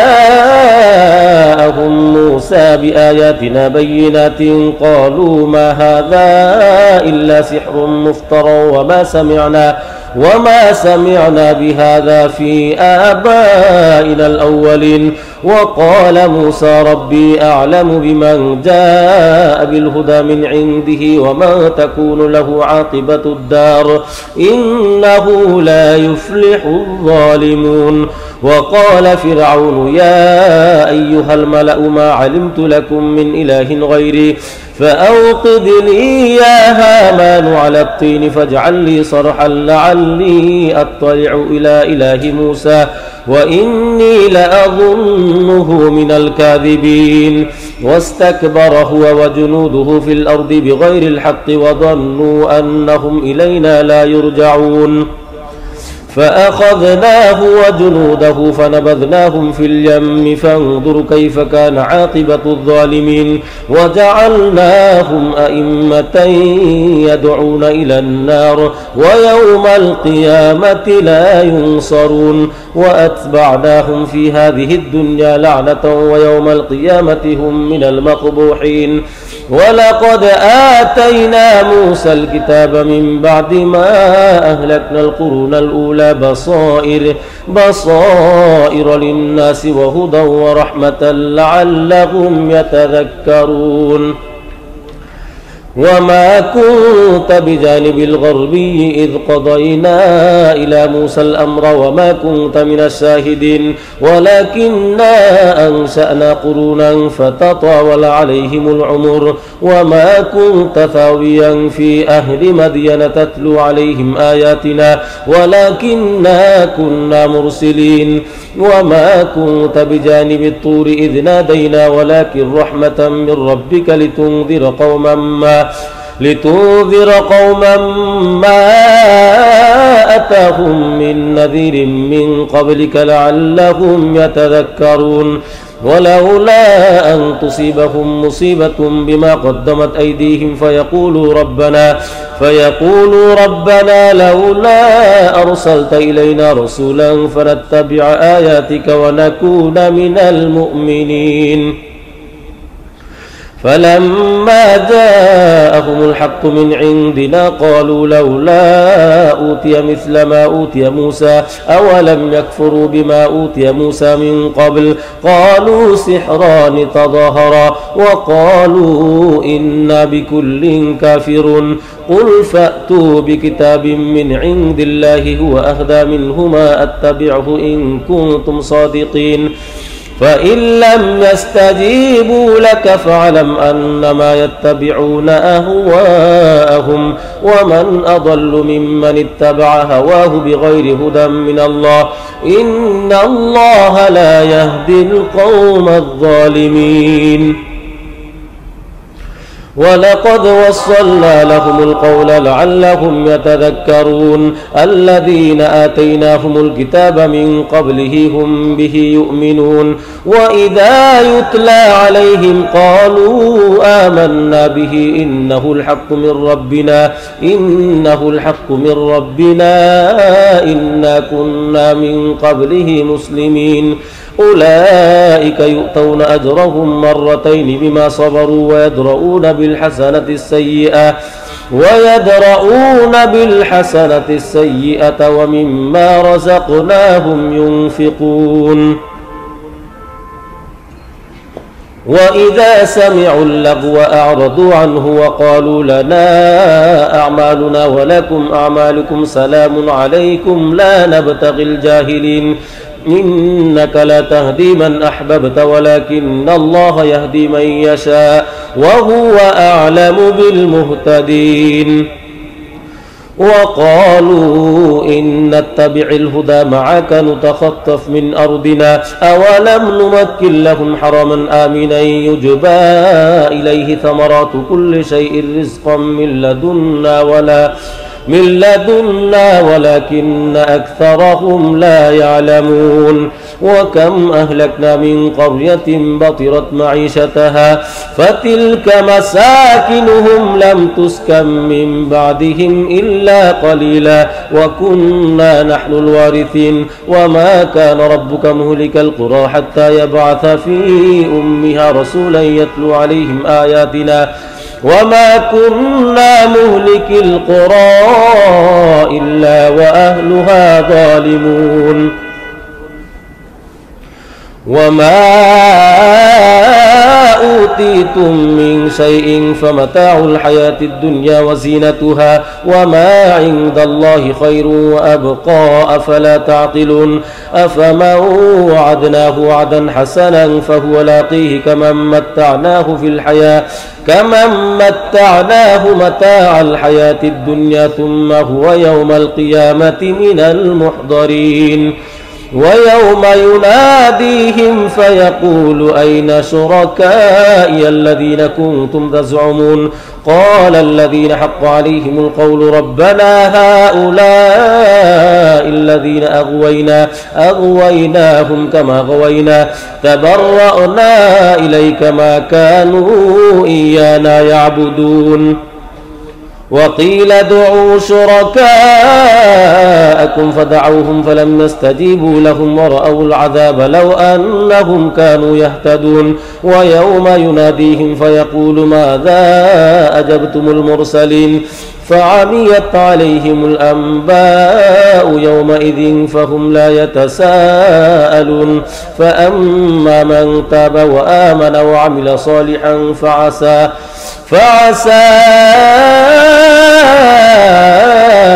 أن يكون من المفلحين وربك يخلق ما يشاء ويختار ما كان لهم الخيرة سبحان الله وتعالى عما يشركون وربك يعلم ما تكن صدورهم وما يعلنون وهو الله لا إله إلا هو له الحمد في الأولى والآخرة وله الحكم وإليه ترجعون قل أرأيتم إن جعل الله عليكم الليل سرمدا إلى يوم القيامة من إله غير الله يأتيكم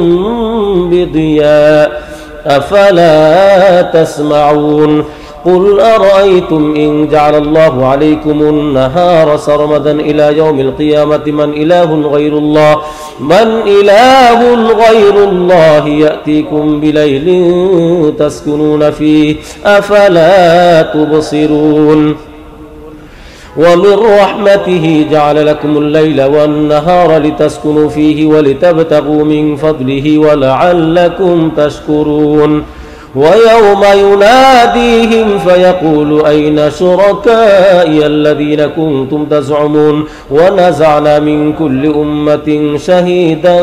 فقلنا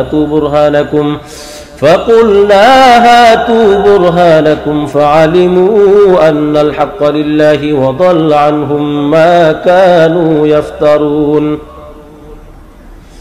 إن قارون كان من قوم موسى فبغى عليهم وآتيناه من الكنوز ما إن مفاتحه لتنوء بالعصبة أولي القوة إذ قال له قومه لا تفرح إن الله لا يحب الفرحين وابتغ فيما آتاك الله الدار الآخرة ولا تنس نصيبك من الدنيا وأحسن كما أحسن الله إليك ولا تبغ الفساد في الأرض إن الله لا يحب المفسدين قال إنما أوتيته على علم عندي أولم يعلم أن الله قد أهلك من قبله من القرون من هو أشد منه قوة وأكثر جمعا ولا يسأل عن ذنوبهم المجرمون فخرج على قومه في زينته قال الذين يريدون الحياة الدنيا يا ليت لنا مثل ما أوتي قارون إنه لذو حظ عظيم وقال الذين أوتوا العلم ويلكم ثواب الله خير لمن آمن وعمل صالحا ولا يلقاها إلا الصابرون فخسفنا به وبداره الأرض فما كان له من فئة ينصرونه من دون الله وما كان من المنتصرين وأصبح الذين تمنوا مكانه بالأمس يقولون ويكأن الله يبسط الرزق لمن يشاء من عباده ويقدر لولا أمن الله علينا لخسف بنا ويكأنه لا يفلح الكافرون تلك الدار الآخرة نجعلها للذين لا يريدون علوا في الأرض ولا فسادا والعاقبة للمتقين من جاء بالحسنة فله خير منها ومن جاء بالسيئة فلا يجزى الذين عملوا السيئات إلا ما كانوا يعملون إن الذي فرض عليك القرآن لرادك إلى معاد قل ربي أعلم من جاء بالهدى ومن هو في ضلال مبين وما كنت ترجو أن يلقى إليك الكتاب إلا رحمة من ربك فلا تكونن ظهيرا للكافرين ولا يصدنك عن آيات الله بعد إذ أنزلت إليك وادع إلى ربك ولا تكونن من المشركين ولا تدع مع الله إلها آخر لا إله إلا هو كل شيء هالك إلا وجهه له الحكم وإليه ترجعون بسم الله الرحمن الرحيم ألف لام ميم أحسب الناس أن يتركوا أن يقولوا آمنا وهم لا يفتنون ولقد فتنا الذين من قبلهم فليعلمن الله الذين صدقوا وليعلمن الكاذبين أم حسب الذين يعملون السيئات أن يسبقونا ساء ما يحكمون من كان يرجو لقاء الله فإن أجل الله لآت وهو السميع العليم ومن جاهد فإنما يجاهد لنفسه إن الله لغني عن العالمين والذين آمنوا وعملوا الصالحات لنكفرن عنهم سيئاتهم ولنجزينهم أحسن الذي كانوا يعملون ووصينا الإنسان بوالديه حسنا وإن جاهداك لتشرك بما ليس لك به علم فلا تطعهما إلي مرجعكم فأنبئكم بما كنتم تعملون والذين آمنوا وعملوا الصالحات لندخلنهم في الصالحين ومن الناس من يقول آمنا بالله فإذا أوذي في الله جعل فتنة الناس كعذاب الله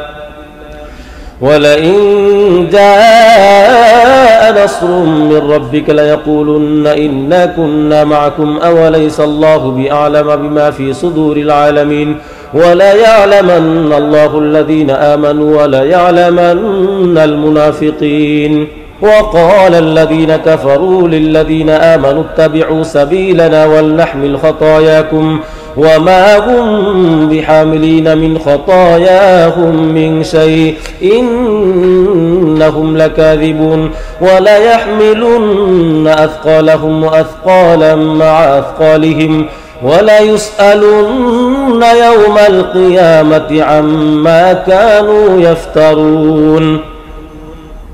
ولقد أرسلنا نوحا إلى قومه فلبث فيهم 1000 سنة إلا 50 عاما فأخذهم الطوفان وهم ظالمون فأنجيناه وأصحاب السفينة وجعلناها آية للعالمين. وإبراهيم إذ قال لقومه اعبدوا الله واتقوه ذلكم خير لكم إن كنتم تعلمون. إنما تعبدون من دون الله أوثانا وتخلقون إفكا إن الذين تعبدون من دون الله لا يملكون لكم رزقا فابتغوا عند الله الرزق واعبدوه واشكروا له إليه ترجعون. وإن تكذبوا فقد كذب أمم من قبلكم وما على الرسول إلا البلاغ المبين. أولم يروا كيف يبدئ الله الخلق ثم يعيده إن ذلك على الله يسير. قل سيروا في الأرض فانظروا كيف بدأ الخلق ثم الله ينشئ النشأة الآخرة إن الله على كل شيء قدير. يعذب من يشاء ويرحم من يشاء وإليه تقلبون. وما أنتم بمعجزين في الأرض ولا في السماء وما لكم من دون الله من ولي ولا نصير. والذين كفروا بآيات الله ولقائه أولئك يئسوا من رحمتي وأولئك لهم عذاب أليم. فما كان جواب قومه إلا أن قالوا اقتلوه أو حرقوه فأنجاه الله من النار إن في ذلك لآيات لقوم يؤمنون. وقال إنما اتخذتم من دون الله أوثانا مودة بينكم في الحياة الدنيا ثم يوم القيامة يكفر بعضكم ببعض ويلعن بعضكم بعضا ومأواكم النار وما لكم من نصير. فآمن له لوط وقال إني مهاجر إلى ربي إنه هو العزيز الحكيم. ووهبنا له إسحاق ويعقوب وجعلنا في ذريته النبوة والكتاب وآتيناه أجره في الدنيا وإنه في الآخرة لمن الصالحين. ولوطا إذ قال لقومه إنكم لتأتون الفاحشة ما سبقكم بها من أحد من العالمين. أئنكم لتأتون الرجال وتقطعون السبيل وتأتون في ناديكم المنكر. فما كان جواب قومه إلا أن قالوا ائتنا بعذاب الله إن كنت من الصادقين. قال رب انصرني على القوم المفسدين. ولما جاءت رسلنا إبراهيم بالبشرى قالوا إنا مهلكو أهل هذه القرية إن أهلها كانوا ظالمين. قال إن فيها لوطا قالوا نحن أعلم بمن فيها لننجينه وأهله إلا امرأته كانت من الغابرين. ولما أن جاءت رسلنا لوطا سيء بهم وضاق بهم ذرعا وقالوا لا تخف ولا تحزن إنا منجوك وأهلك إلا امرأتك كانت من الغابرين. إنا منزلون على أهل هذه القرية رجزا من السماء بما كانوا يفسقون ولقد تركنا منها آية بينة لقوم يعقلون وإلى مدين أخاهم شعيبا فقال يا قوم اعبدوا الله وارجوا اليوم الآخر ولا تعثوا في الأرض مفسدين فكذبوه فأخذتهم الرجفة فأصبحوا في دارهم جاثمين وعادا وثمود وقد تبين لكم من مساكنهم وزين لهم الشيطان أعمالهم فصدهم عن السبيل وكانوا مستبصرين وقارون وفرعون وهامان ولقد جاءهم موسى بالبينات فاستكبروا في الأرض وما كانوا سابقين فكلا أخذنا بذنبه فمنهم من أرسلنا عليه حاصبا ومنهم من أخذته الصيحة ومنهم من خسفنا به الأرض ومنهم من أغرقنا وما كان الله ليظلمهم ولكن كانوا أنفسهم يظلمون مثل الذين اتخذوا من دون الله أولياء كمثل العنكبوت اتخذت بيتا وإن أوهن البيوت لبيت العنكبوت لو كانوا يعلمون إن الله يعلم ما يدعون من دونه من شيء وهو العزيز الحكيم وتلك الأمثال نضربها للناس وما يعقلها إلا العالمون خلق الله السماوات والأرض بالحق إن في ذلك لآية للمؤمنين أمن خلق السماوات والأرض وأنزل لكم من السماء ماء فأنبتنا به حدائق ذات بهجة ما كان لكم أن تنبتوا شجرها أإله مع الله بل هم قوم يعدلون أمن جعل الأرض قرارا وجعل خلالها أنهارا وجعل لها رواسي وجعل بين البحرين حاجزا أإله مع الله بل أكثرهم لا يعلمون أمن يجيب المضطر إذا دعاه ويكشف السوء ويجعلكم خلفاء الأرض أإله مع الله قليلا ما تذكرون أمن يهديكم في ظلمات البر والبحر ومن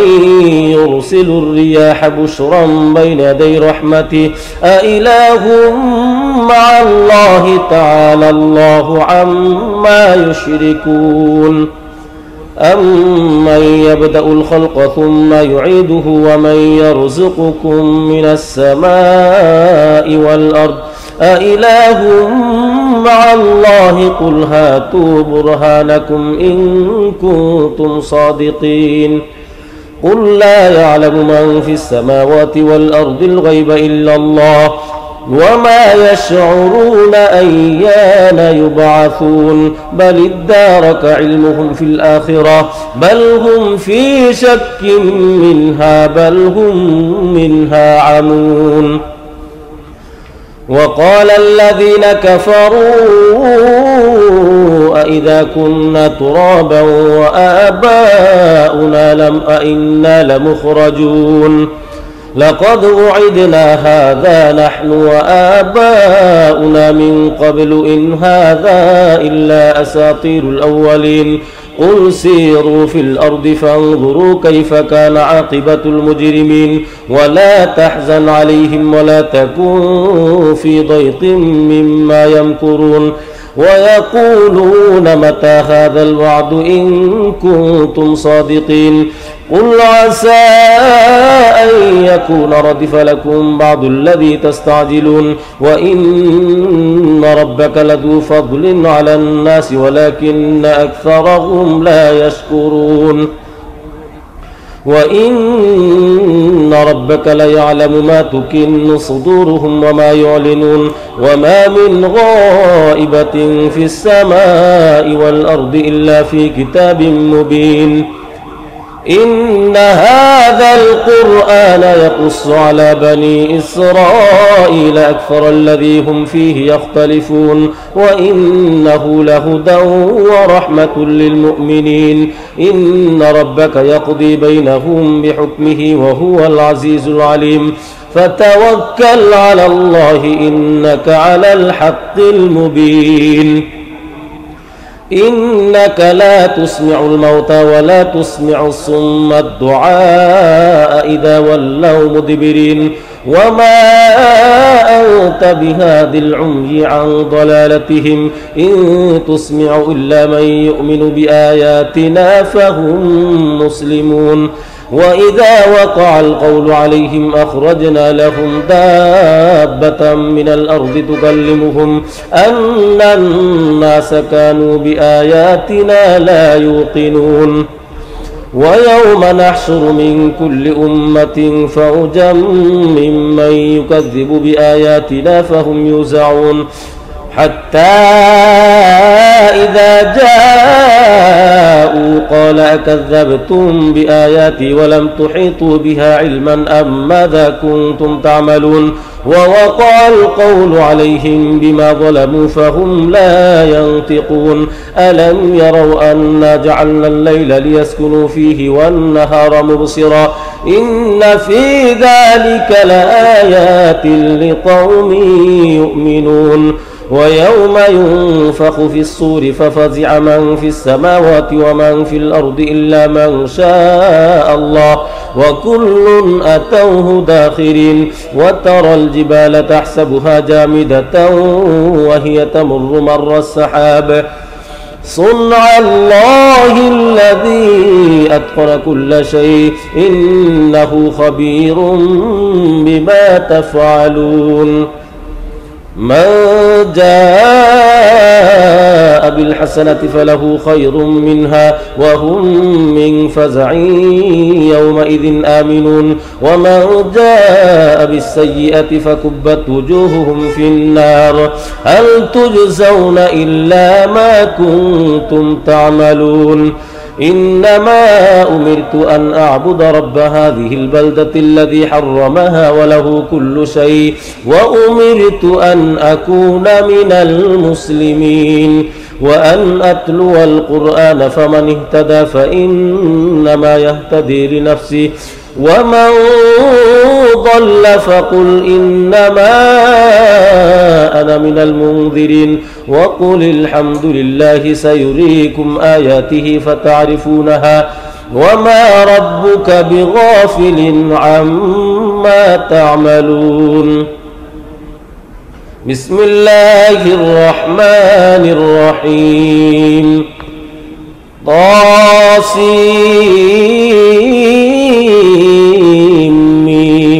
تلك آيات الكتاب المبين نتلو عليك من نبأ موسى وفرعون بالحق لقوم يؤمنون إن فرعون علا في الأرض وجعل أهلها شيعا يستضعف طائفة منهم يذبح أبناءهم ويستحيي نساءهم إنه كان من المفسدين ونريد أن نمن على الذين استضعفوا في الأرض ونجعلهم أئمة ونجعلهم الوارثين ونمكن لهم في الأرض ونري فرعون وهامان وجنودهما منهم ما كانوا يحذرون وأوحينا إلى أم موسى أن أرضعيه فإذا خفت عليه فألقيه في اليم ولا تخافي ولا تحزني إنا رادوه إليك وجاعلوه من المرسلين فالتقطه آل فرعون ليكون لهم عدوا وحزنا إن فرعون وهامان وجنودهما كانوا خاطئين وقالت امرأة فرعون قرة عين لي ولك لا تقتلوه عسى أن ينفعنا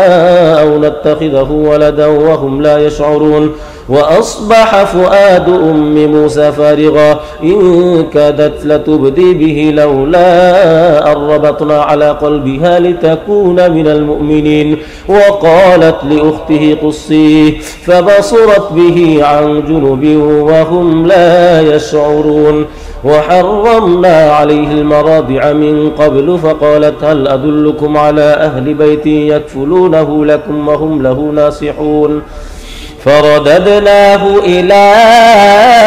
أمه كي تقر عينها ولا تحزن ولتعلم أن وعد الله حق ولكن أكثرهم لا يعلمون ولما بلغ أشده واستوى آتيناه حكما وعلما وكذلك نجزي المحسنين ودخل المدينة على حين غفلة من أهلها فوجد فيها رجلين يقتتلان هذا من شيعته وهذا من عدوه فاستغاثه الذي من شيعته على الذي من عدوه فوكزه موسى فقضى عليه قال هذا من عمل الشيطان إنه عدو مضل مبين قال رب إني ظلمت نفسي فاغفر لي فغفر له إنه هو الغفور الرحيم قال رب بما أنعمت علي فلن أكون ظهيرا للمجرمين فأصبح في المدينة خائفا يترقب فإذا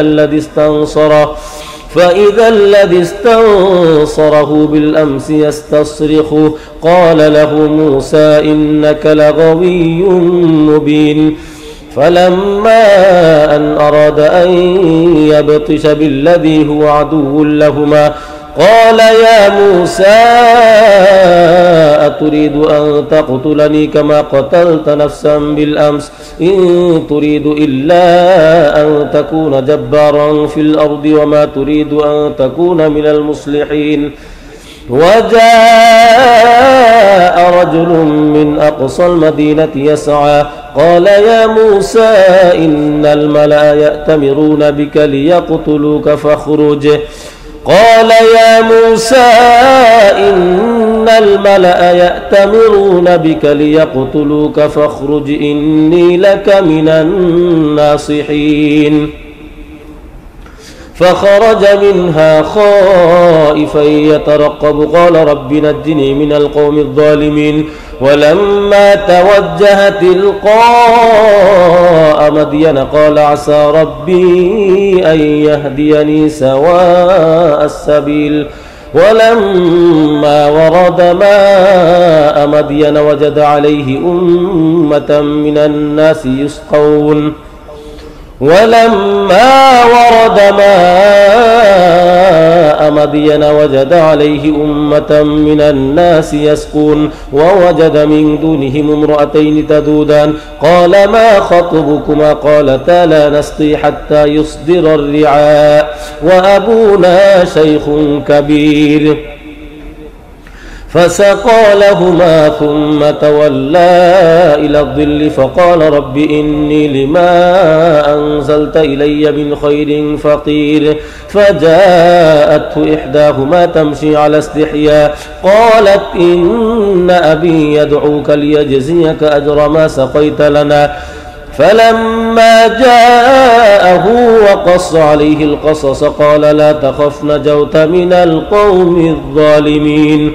قالت إحداهما يا أبت استأجره إن خير من استأجرت القوي الأمين قال إني أريد أن أنكحك إحدى ابنتي هاتين على أن تأجرني 8 حجاج فإن أتممت 10 فمن عندك وما أريد أن أشق عليك ستجدني إن شاء الله من الصالحين قال ذلك بيني وبينك أيما الأجلين قضيت فلا عدوان علي والله على ما نقول وكيل فلما قضى موسى الأجل وسار بأهله آنس من جانب الطور نارا قال لأهلهم كثوا إني آنست نارا لعلي آتيكم منها بخبر أو جذوة من النار لعلكم تصطلون فلما أتاها نودي من شاطئ الوادي الأيمن في البقعة المباركة من الشجرة أن يا موسى إني أنا الله رب العالمين وأن ألق عصاك فلما رآها تهتز كأنها جان ولا مدبرا ولم يعقب يا موسى أقبل ولا تخف إنك من الآمنين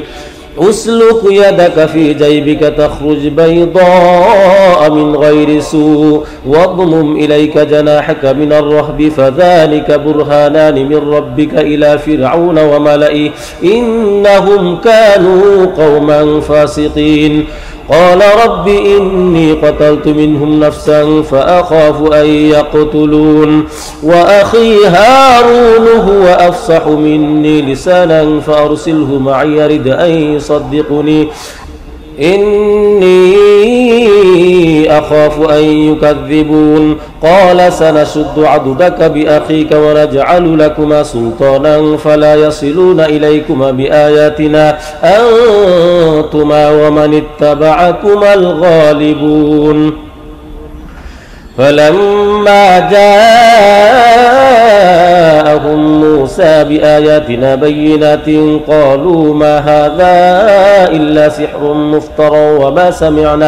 وما سمعنا بهذا في آبائنا الأولين وقال موسى ربي أعلم بمن جاء بالهدى من عنده وما تكون له عاقبة الدار إنه لا يفلح الظالمون وقال فرعون يا أيها الملأ ما علمت لكم من إله غيري فأوقد لي يا هامان على الطين فاجعل لي صرحا لعلي أطلع إلى إله موسى وإني لأظنه من الكاذبين واستكبر هو وجنوده في الأرض بغير الحق وظنوا أنهم إلينا لا يرجعون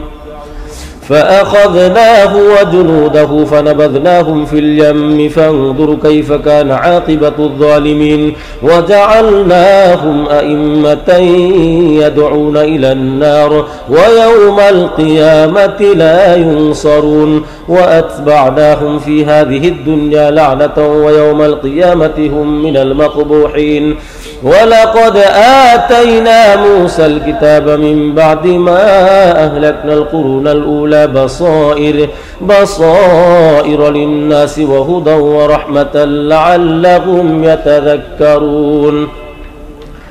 وما كنت بجانب الغربي إذ قضينا إلى موسى الأمر وما كنت من الشاهدين ولكننا أنشأنا قرونا فتطاول عليهم العمر وما كنت ثاويا في أهل مدين تتلو عليهم آياتنا ولكننا كنا مرسلين وما كنت بجانب الطور إذ نادينا ولكن رحمة من ربك لتنذر قوما ما أتاهم من نذير من قبلك لعلهم يتذكرون ولولا أن تصيبهم مصيبة بما قدمت أيديهم فيقولوا ربنا لولا أرسلت إلينا رسولا فنتبع آياتك ونكون من المؤمنين فلما جاءهم الحق من عندنا قالوا لولا أوتي مثل ما أوتي موسى أولم يكفروا بما أوتي موسى من قبل قالوا سحران تظاهرا وقالوا إنا بكل كافرون قل فأتوا بكتاب من عند الله هو أهدى منهما أتبعه إن كنتم صادقين فإن لم يستجيبوا لك فاعلم أنما يتبعون أهواءهم ومن أضل ممن اتبع هواه بغير هدى من الله إن الله لا يهدي القوم الظالمين ولقد وصلنا لهم القول لعلهم يتذكرون الذين آتيناهم الكتاب من قبله هم به يؤمنون وإذا يتلى عليهم قالوا آمنا به إنه الحق من ربنا إنا كنا من قبله مسلمين أولئك يؤتون أجرهم مرتين بما صبروا ويدرؤون بالحسنة السيئة ومما رزقناهم ينفقون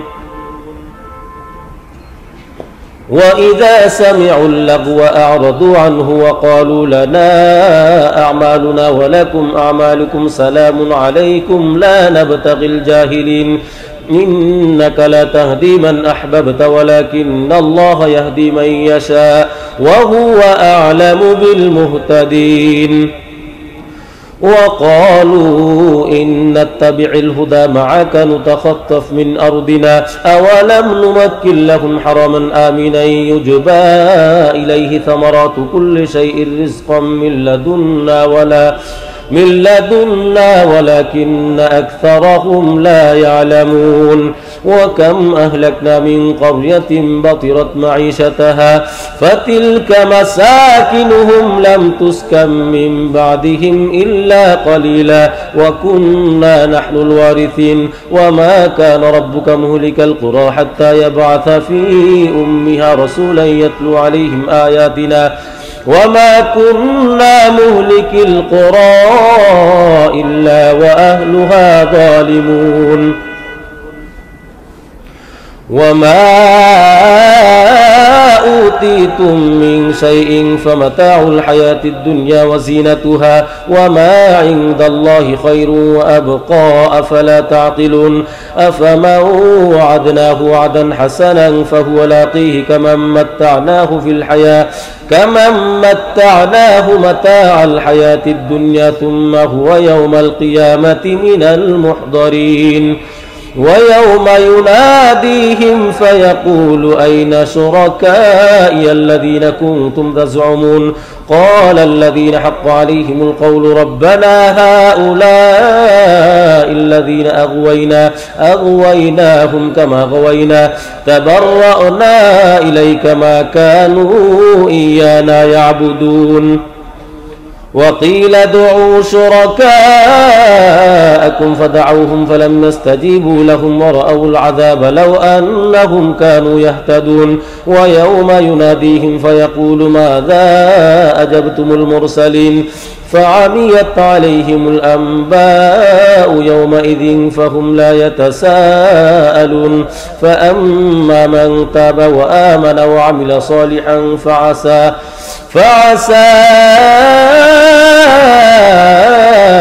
أن يكون من المفلحين وربك يخلق ما يشاء ويختار ما كان لهم الخيرة سبحان الله وتعالى عما يشركون وربك يعلم ما تكن صدورهم وما يعلنون وهو الله لا إله إلا هو له الحمد في الأولى والآخرة وله الحكم وإليه ترجعون قل أرأيتم إن جعل الله عليكم الليل سرمدا إلى يوم القيامة من إله غير الله يأتيكم بضياء أفلا تسمعون قل أرأيتم إن جعل الله عليكم النهار سرمدا إلى يوم القيامة من إله غير الله يأتيكم بليل تسكنون فيه أفلا تبصرون ومن رحمته جعل لكم الليل والنهار لتسكنوا فيه ولتبتغوا من فضله ولعلكم تشكرون ويوم يناديهم فيقول أين شركائي الذين كنتم تزعمون ونزعنا من كل أمة شهيدا فقلنا هاتوا برهانكم فعلموا أن الحق لله وضل عنهم ما كانوا يفترون. إن قارون كان من قوم موسى فبغى عليهم وآتيناه من الكنوز ما إن مفاتحه لتنوء بالعصبة أولي القوة إذ قال له قومه لا تفرح إن الله لا يحب الفرحين وابتغ فيما آتاك الله الدار الآخرة ولا تنس نصيبك من الدنيا وأحسن كما أحسن الله إليك ولا تبغ الفساد في الأرض إن الله لا يحب المفسدين. قال إنما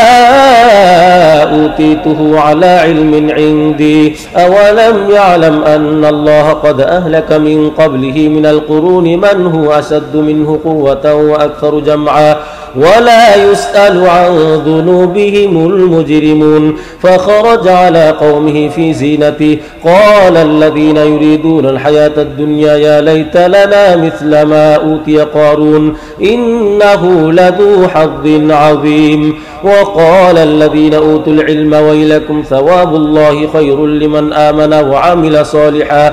ولا يلقاها إلا الصابرون. فخسفنا به وبداره الأرض فما كان له من فئة ينصرونه من دون الله وما كان من المنتصرين. وأصبح الذين تمنوا مكانه بالأمس يقولون ويكأن الله يبسط الرزق لمن يشاء من عباده ويقدر لولا أمن الله علينا لخسف بنا ويكأنه لا يفلح الكافرون. تلك الدار الآخرة نجعلها للذين لا يريدون علوا في الأرض ولا فسادا والعاقبة للمتقين. من جاء بالحسنة فله خير منها ومن جاء بالسيئة فلا يجزى الذين عملوا السيئات إلا ما كانوا يعملون. إن الذي فرض عليك القرآن لرادك إلى معاد قل ربي أعلم من جاء بالهدى ومن هو في ضلال مبين. وما كنت ترجو أن يلقى إليك الكتاب إلا رحمة من ربك فلا تكونن ظهيرا للكافرين. ولا يصدنك عن آيات الله بعد إذ أنزلت إليك وادع إلى ربك ولا تكونن من المشركين. ولا تدع مع الله إلها آخر لا إله إلا هو كل شيء هالك إلا وجهه له الحكم وإليه ترجعون. بسم الله الرحمن الرحيم. ألف لام ميم أحسب الناس أن يتركوا أن يقولوا آمنا وهم لا يفتنون. ولقد فتنا الذين من قبلهم فليعلمن الله الذين صدقوا وليعلمن الكاذبين. أم حسب الذين يعملون السيئات أن يسبقونا ساء ما يحكمون. من كان يرجو لقاء الله فإن أجل الله لآت وهو السميع العليم. ومن جاهد فإنما يجاهد لنفسه إن الله لغني عن العالمين. والذين آمنوا وعملوا الصالحات لنكفرن عنهم سيئاتهم ولنجزينهم أحسن الذي كانوا يعملون. ووصينا الإنسان بوالديه حسنا وإن جاهداك لتشرك بما ليس لك به علم فلا تطعهما إلي مرجعكم فأنبئكم بما كنتم تعملون. والذين آمنوا وعملوا الصالحات لندخلنهم في الصالحين ومن الناس من يقول آمنا بالله فإذا أوذي في الله جعل فتنة الناس كعذاب الله ولئن جاء نصر من ربك ليقولن إنا كنا معكم أوليس الله بأعلم بما في صدور العالمين ولا يعلمن الله الذين آمنوا ولا يعلمن المنافقين وقال الذين كفروا للذين آمنوا اتبعوا سبيلنا ولنحمل خطاياكم وما هم بحاملين من خطاياهم من شيء إنهم لكاذبون ولا يحملن أثقالهم وأثقالا مع أثقالهم ولا يسألن يوم القيامة عما كانوا يفترون ولقد أرسلنا نوحا إلى قومه فلبث فيهم 1000 سنة إلا 50 عاما فأخذهم الطوفان وهم ظالمون فأنجيناه وأصحاب السفينة وجعلناها آية للعالمين وإبراهيم إذ قال لقومه اعبدوا الله واتقوه ذلكم خير لكم إن كنتم تعلمون إنما تعبدون من دون الله أوثانا وتخلقون إفكا إن الذين تعبدون من دون الله لا يملكون لكم رزقا فابتغوا عند الله الرزق واعبدوه واشكروا له إليه ترجعون وإن تكذبوا فقد كذب من قبلكم وما على الرسول إلا البلاغ المبين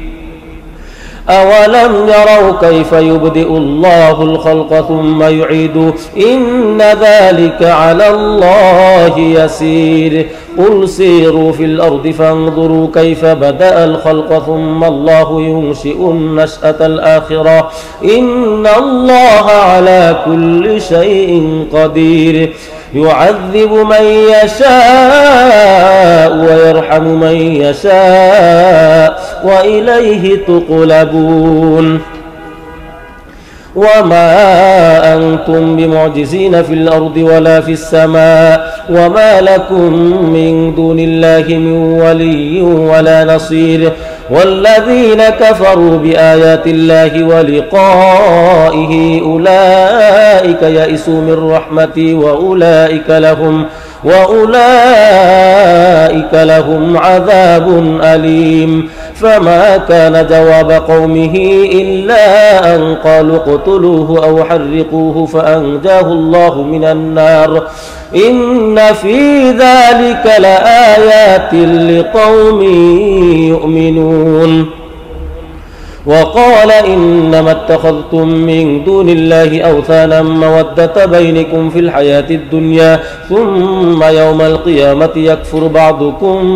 ببعض ويلعن بعضكم بعضا ومأواكم النار وما لكم من نصير فآمن له لوط وقال إني مهاجر إلى ربي إنه هو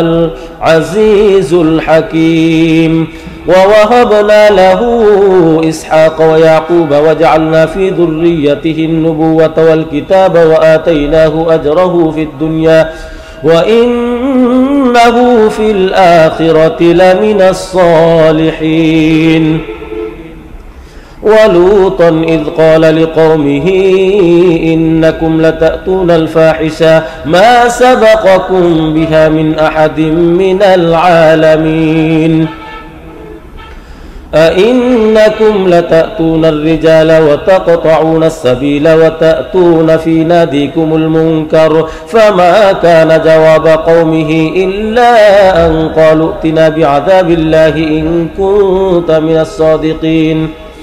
قال رب انصرني على القوم المفسدين ولما جاءت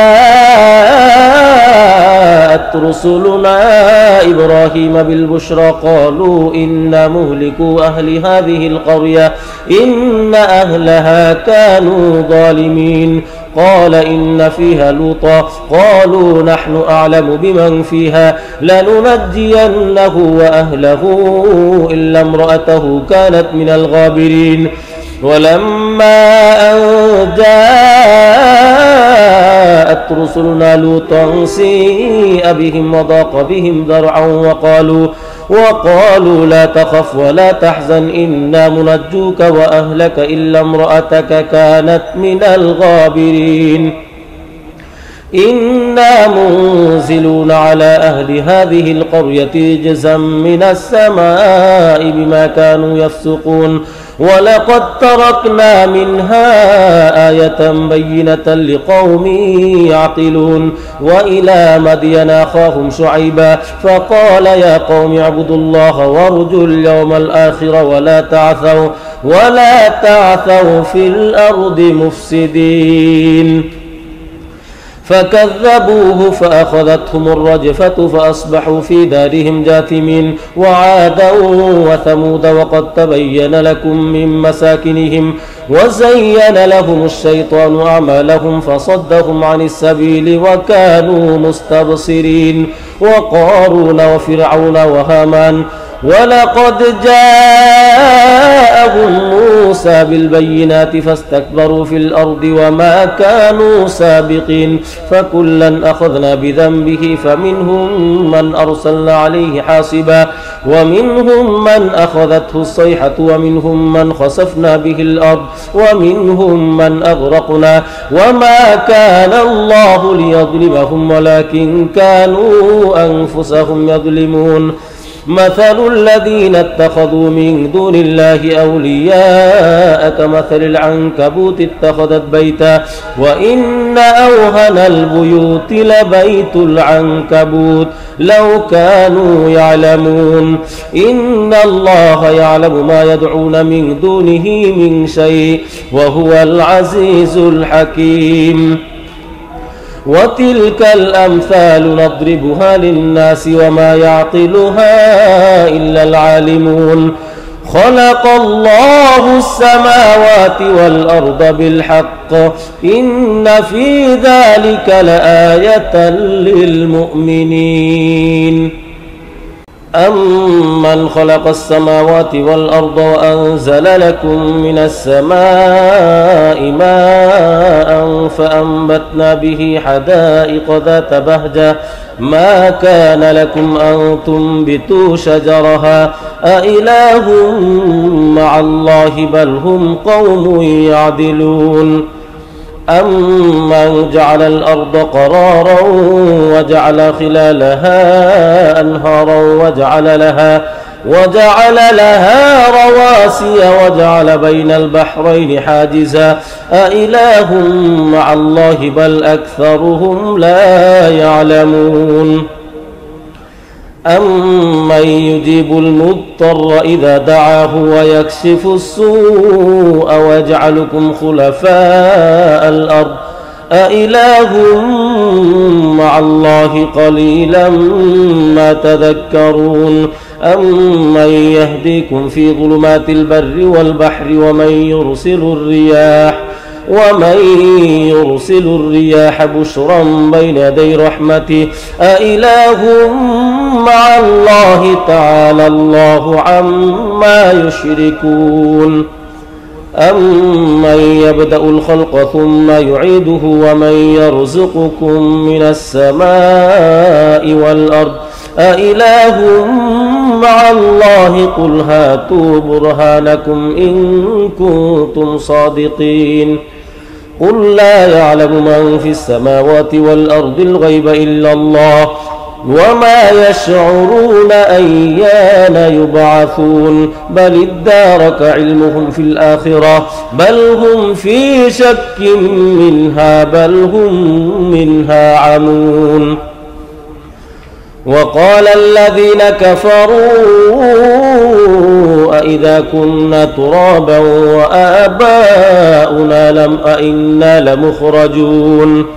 لقد وعدنا هذا نحن وآباؤنا من قبل إن هذا إلا أساطير الأولين قل سيروا في الأرض فانظروا كيف كان عاقبة المجرمين ولا تحزن عليهم ولا تكن في ضيق مما يمكرون ويقولون متى هذا الوعد إن كنتم صادقين قل عسى أن يكون ردف لكم بعض الذي تستعجلون وإن ربك لذو فضل على الناس ولكن أكثرهم لا يشكرون وإن ربك ليعلم ما تكن صدورهم وما يعلنون وما من غائبة في السماء والأرض إلا في كتاب مبين إن هذا القرآن يقص على بني إسرائيل أكثر الذي هم فيه يختلفون وإنه لهدى ورحمة للمؤمنين إن ربك يقضي بينهم بحكمه وهو العزيز العليم فتوكل على الله إنك على الحق المبين إنك لا تسمع الموتى ولا تسمع الصم الدعاء إذا ولوا مدبرين وما أنت بهاد العمي عن ضلالتهم إن تسمع إلا من يؤمن بآياتنا فهم مسلمون وإذا وقع القول عليهم أخرجنا لهم دابة من الأرض تكلمهم أن الناس كانوا بآياتنا لا يوقنون ويوم نحشر من كل أمة فوجا ممن يكذب بآياتنا فهم يوزعون حتى إذا جاءوا قال أكذبتم بآياتي ولم تحيطوا بها علما أم ماذا كنتم تعملون ووقع القول عليهم بما ظلموا فهم لا ينطقون ألم يروا أنا جعلنا الليل ليسكنوا فيه والنهار مبصرا إن في ذلك لآيات لقوم يؤمنون ويوم ينفخ في الصور ففزع من في السماوات ومن في الأرض إلا من شاء الله وكل أتوه داخرين وترى الجبال تحسبها جامدة وهي تمر مر السحاب صنع الله الذي أتقن كل شيء إنه خبير بما تفعلون من جاء بالحسنة فله خير منها وهم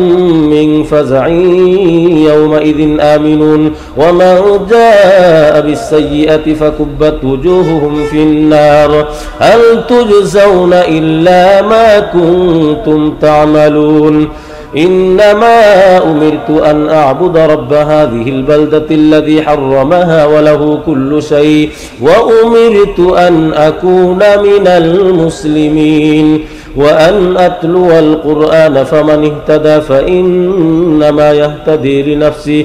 ومن ضل فقل إنما أنا من المنذرين وقل الحمد لله سيريكم آياته فتعرفونها وما ربك بغافل عما تعملون بسم الله الرحمن الرحيم طاسيم تلك آيات الكتاب المبين نتلو عليك من نبأ موسى وفرعون بالحق لقوم يؤمنون إن فرعون علا في الأرض وجعل أهلها شيعا يستضعف طائفة منهم يذبح أبناءهم ويستحيي نساءهم إنه كان من المفسدين ونريد أن نمن على الذين استضعفوا في الأرض ونجعلهم أئمة ونجعلهم الوارثين ونمكن لهم في الأرض ونري فرعون وهامان وجنودهما منهم ما كانوا يحذرون وأوحينا إلى أم موسى أن أرضعيه فإذا خفت عليه فألقيه في اليم ولا تخافي ولا تحزني إنا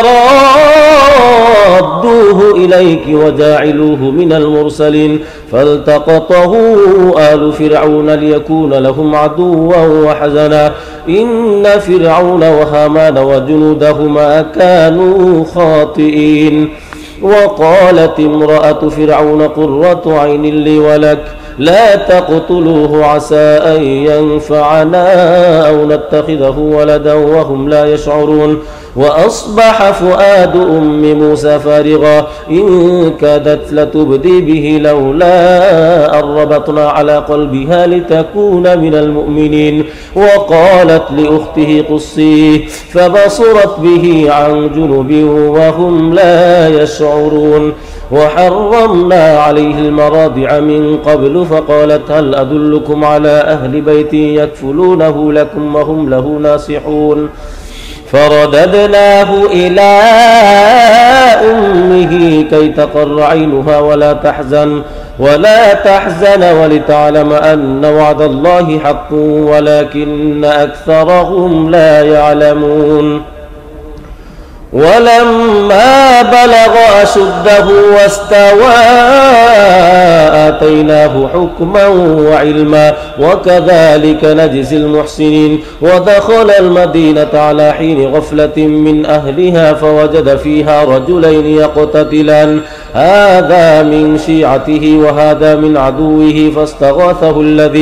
فاستغاثه الذي من شيعته على الذي من عدوه فوكزه موسى فقضى عليه قال هذا من عمل الشيطان إنه عدو مضل مبين. قال رب إني ظلمت نفسي فاغفر لي فغفر له إنه هو الغفور الرحيم. قال رب بما أنعمت علي فلن أكون ظهيرا للمجرمين. فأصبح في المدينة خائفا يترقب فإذا الذي استنصره بالأمس يستصرخه قال له موسى إنك لغوي مبين. فلما أن أراد أن يبطش بالذي هو عدو لهما قال يا موسى أتريد أن تقتلني كما قتلت نفسا بالأمس إن تريد إلا أن تكون جبارا في الأرض وما تريد أن تكون من المصلحين. وجاء رجل من أقصى المدينة يسعى قال يا موسى إن الملأ يأتمرون بك ليقتلوك فاخرج. قال يا موسى إن الملأ يأتمرون بك ليقتلوك فاخرج إني لك من الناصحين. فخرج منها خائفا يترقب قال رب نجني من القوم الظالمين. ولما توجه تلقاء مدين قال عسى ربي أن يهديني سواء السبيل. ولما ورد ماء مدين وجد عليه أمة من الناس يسقون. ولما ورد ماء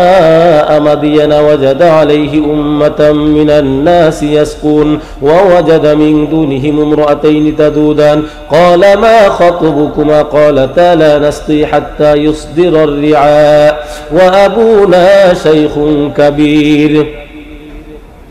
فسقى لهما ثم تولى إلى الظل فقال رب إني لما أنزلت إلي من خير فقير. فجاءته إحداهما تمشي على استحياء قالت إن أبي يدعوك ليجزيك أجر ما سقيت لنا. فلما جاءه وقص عليه القصص قال لا تخف نجوت من القوم الظالمين. قالت إحداهما يا أبت استأجره إن خير من استأجرت القوي الأمين. قال إني أريد أن أنكحك إحدى ابنتي هاتين على أن تأجرني 8 حجاج فإن أتممت 10 فمن عندك وما أريد أن أشق عليك ستجدني إن شاء الله من الصالحين. قال ذلك بيني وبينك أيما الأجلين قضيت فلا عدوان علي والله على ما نقول وكيل. فلما قضى موسى الأجل وسار بأهله آنس من جانب الطور نارا قال لأهلهم كثوا إني آنست نارا لعلي آتيكم منها بخبر أو جذوة من النار لعلكم تصطلون. فلما أتاها نودي من شاطئ الوادي الأيمن في البقعة المباركة من الشجرة أي يا موسى إني أنا الله رب العالمين وأن ألق عصاك. فلما رآها تهتز كأنها جان ولا مدبرا ولم يعقب يا موسى أقبل ولا تخف إنك من الآمنين. أسلك يدك في جيبك تخرج بيضاء من غير سوء واضمم إليك جناحك من الرهب فذلك برهانان من ربك إلى فرعون وملئه إنهم كانوا قوما فاسقين. قال رب إني قتلت منهم نفسا فأخاف أن يقتلون وأخي هارون هو أفصح مني لسانا فأرسله معي يرد أن يصدقني إني أخاف أن يكذبون. قال سنشد عضدك بأخيك ونجعل لكما سلطانا فلا يصلون إليكما بآياتنا أنتما ومن اتبعكما الغالبون. فلما جاءهم موسى بآياتنا بينات قالوا ما هذا إلا سحر مفترى وما سمعنا بهذا في آبائنا الأولين. وقال موسى ربي أعلم بمن جاء بالهدى من عنده وما تكون له عاقبة الدار إنه لا يفلح الظالمون. وقال فرعون يا أيها الملأ ما علمت لكم من إله غيري فأوقد لي يا هامان على الطين فاجعل لي صرحا لعلي أطلع إلى إله موسى وإني لأظنه من الكاذبين. واستكبر هو وجنوده في الأرض بغير الحق وظنوا أنهم إلينا لا يرجعون.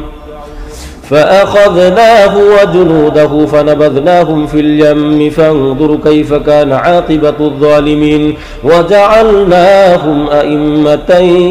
يدعون إلى النار ويوم القيامة لا ينصرون. وأتبعناهم في هذه الدنيا لعنة ويوم القيامة هم من المقبوحين. ولقد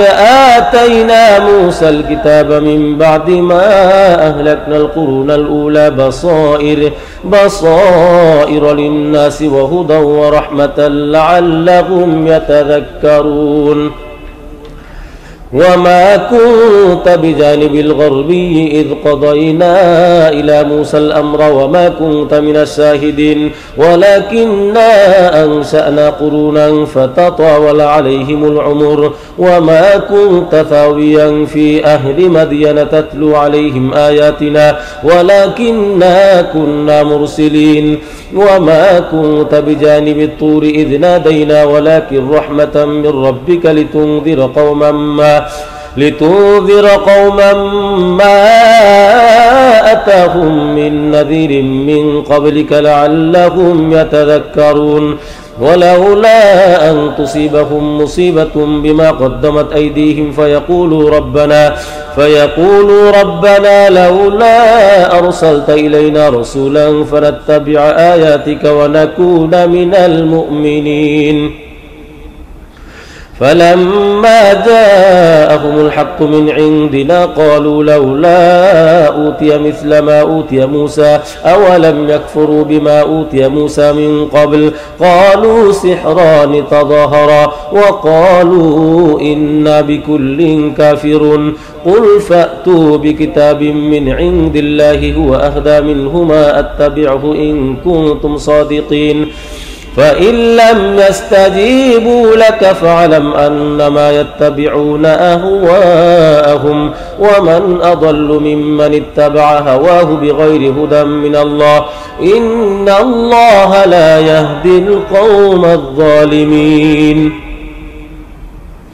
ولقد وصلنا لهم القول لعلهم يتذكرون الذين آتيناهم الكتاب من قبله هم به يؤمنون وإذا يتلى عليهم قالوا آمنا به إنه الحق من ربنا إنا كنا من قبله مسلمين. أولئك يؤتون أجرهم مرتين بما صبروا ويدرؤون بالحسنة السيئة ومما رزقناهم ينفقون.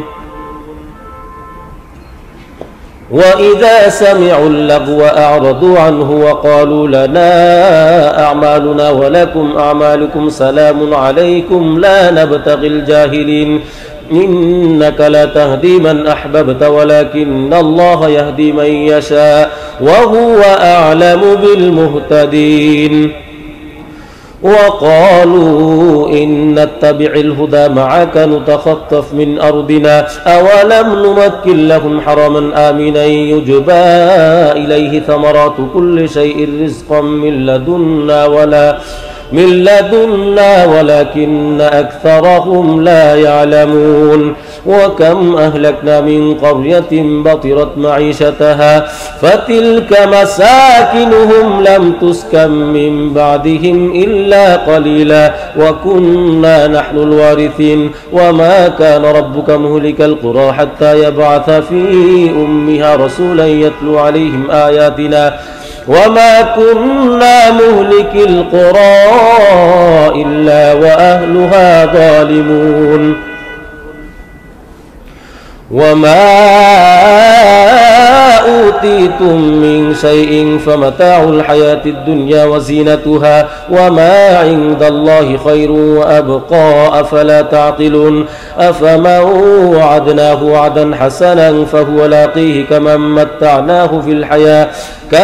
متعناه متاع الحياة الدنيا ثم هو يوم القيامة من المحضرين. ويوم يناديهم فيقول أين شركائي الذين كنتم تزعمون قال الذين حق عليهم القول ربنا هؤلاء الذين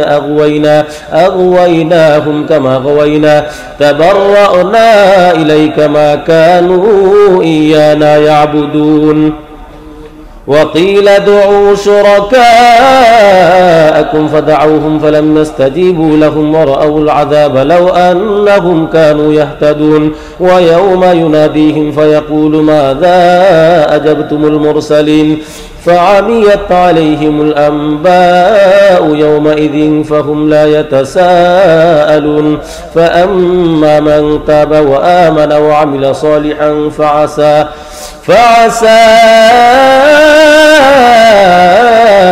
أن يكون من المفلحين. وربك يخلق ما يشاء ويختار ما كان لهم الخيرة سبحان الله وتعالى عما يشركون. وربك يعلم ما تكن صدورهم وما يعلنون وهو الله لا إله إلا هو له الحمد في الأولى والآخرة وله الحكم وإليه ترجعون. قل أرأيتم إن جعل الله عليكم الليل سرمدا إلى يوم القيامة من إله غير الله يأتيكم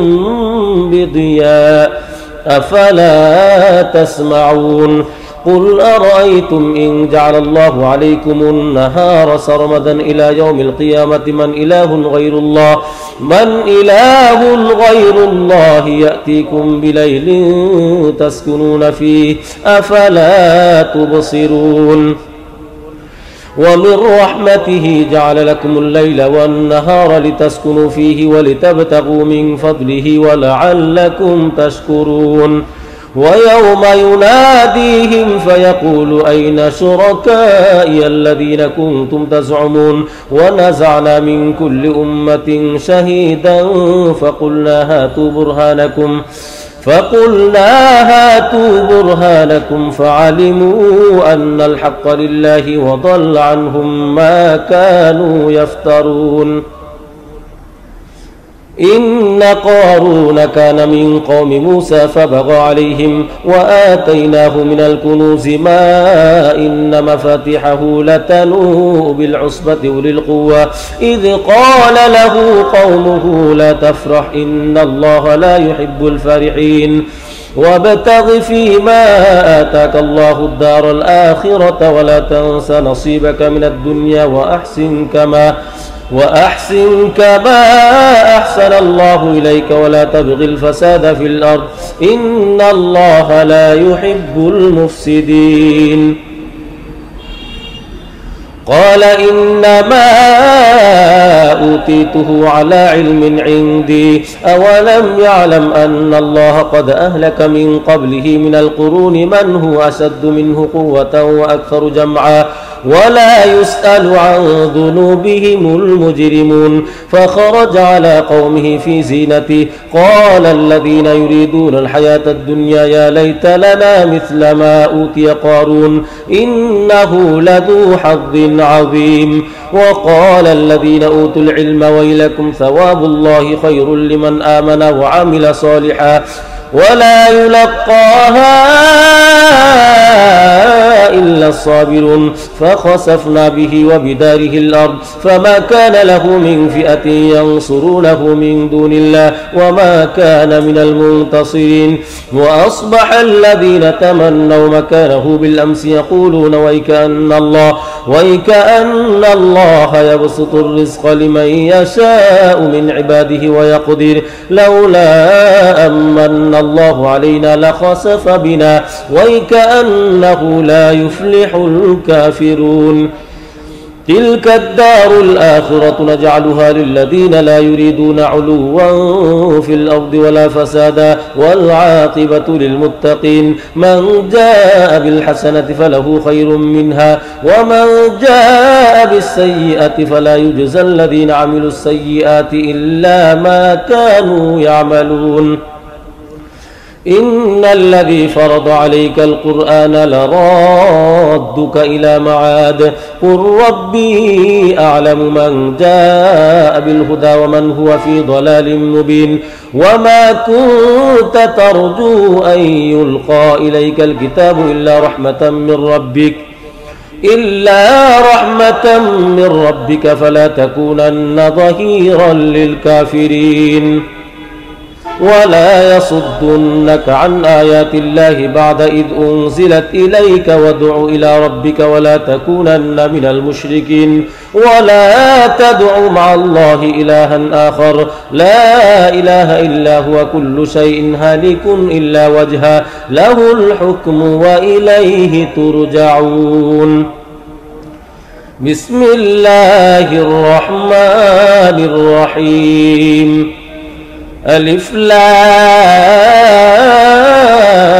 ميم أحسب الناس أن يتركوا أن يقولوا آمنا وهم لا يفتنون ولقد فتنا الذين من قبلهم فليعلمن الله الذين صدقوا وليعلمن الكاذبين أم حسب الذين يعملون السيئات أن يسبقونا ساء ما يحكمون من كان يرجو لقاء الله فإن أجل الله لآت وهو السميع العليم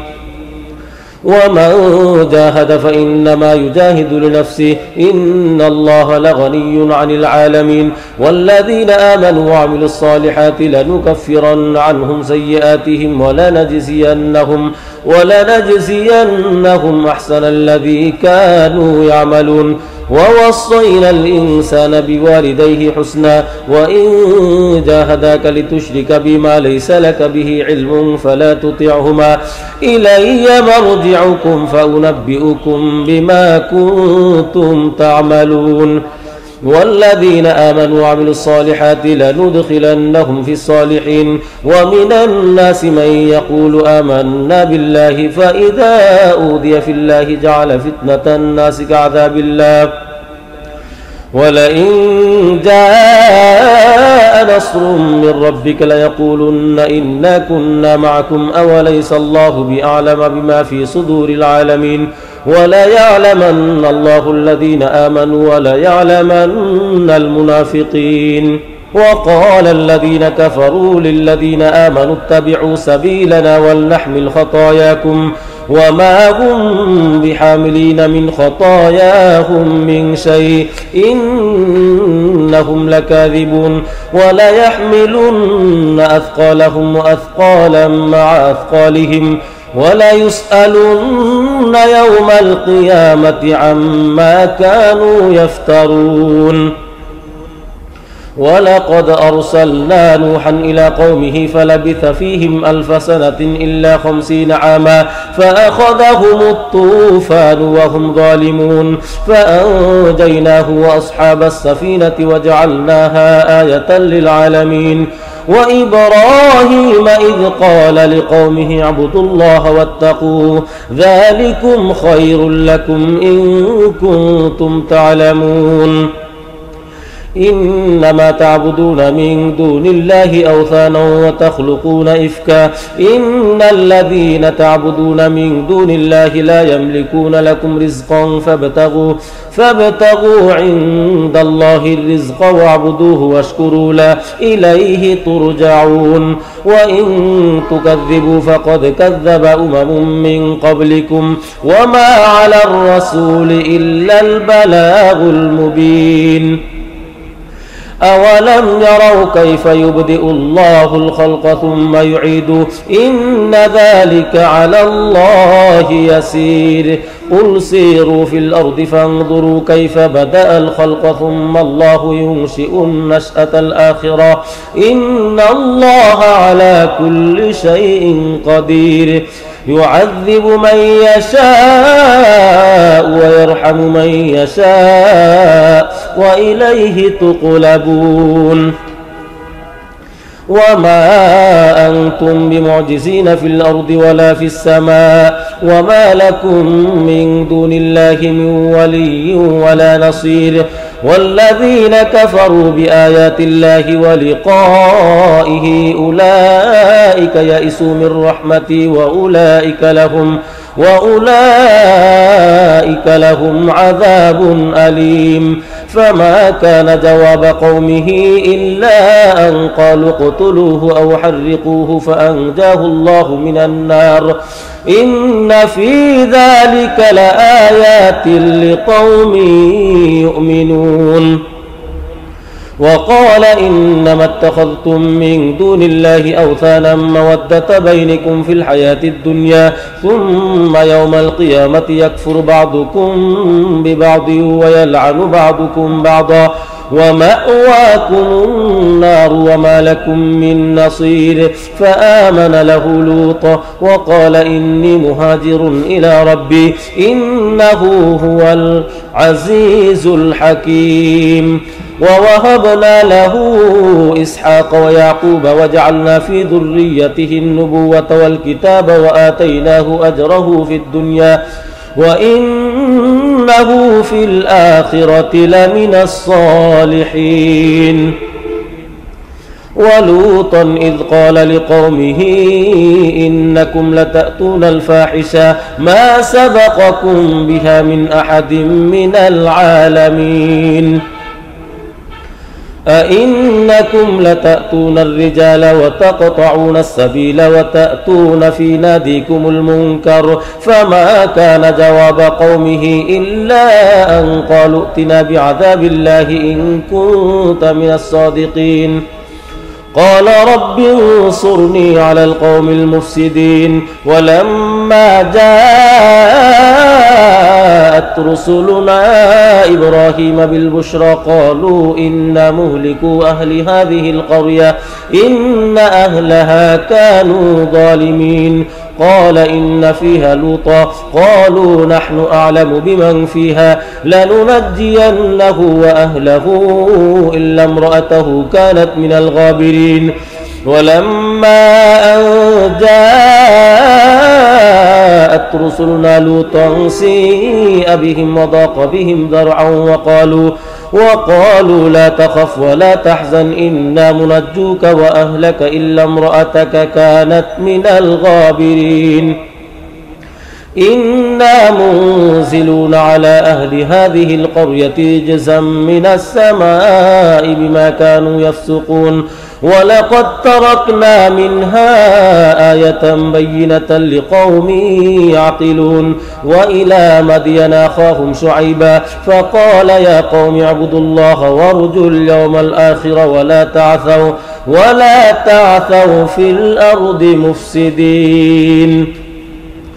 فكذبوه فأخذتهم الرجفة فأصبحوا في دارهم جاثمين وعادا وثمود وقد تبين لكم من مساكنهم وزين لهم الشيطان أعمالهم فصدهم عن السبيل وكانوا مستبصرين وقارون وفرعون وهامان ولقد جاءهم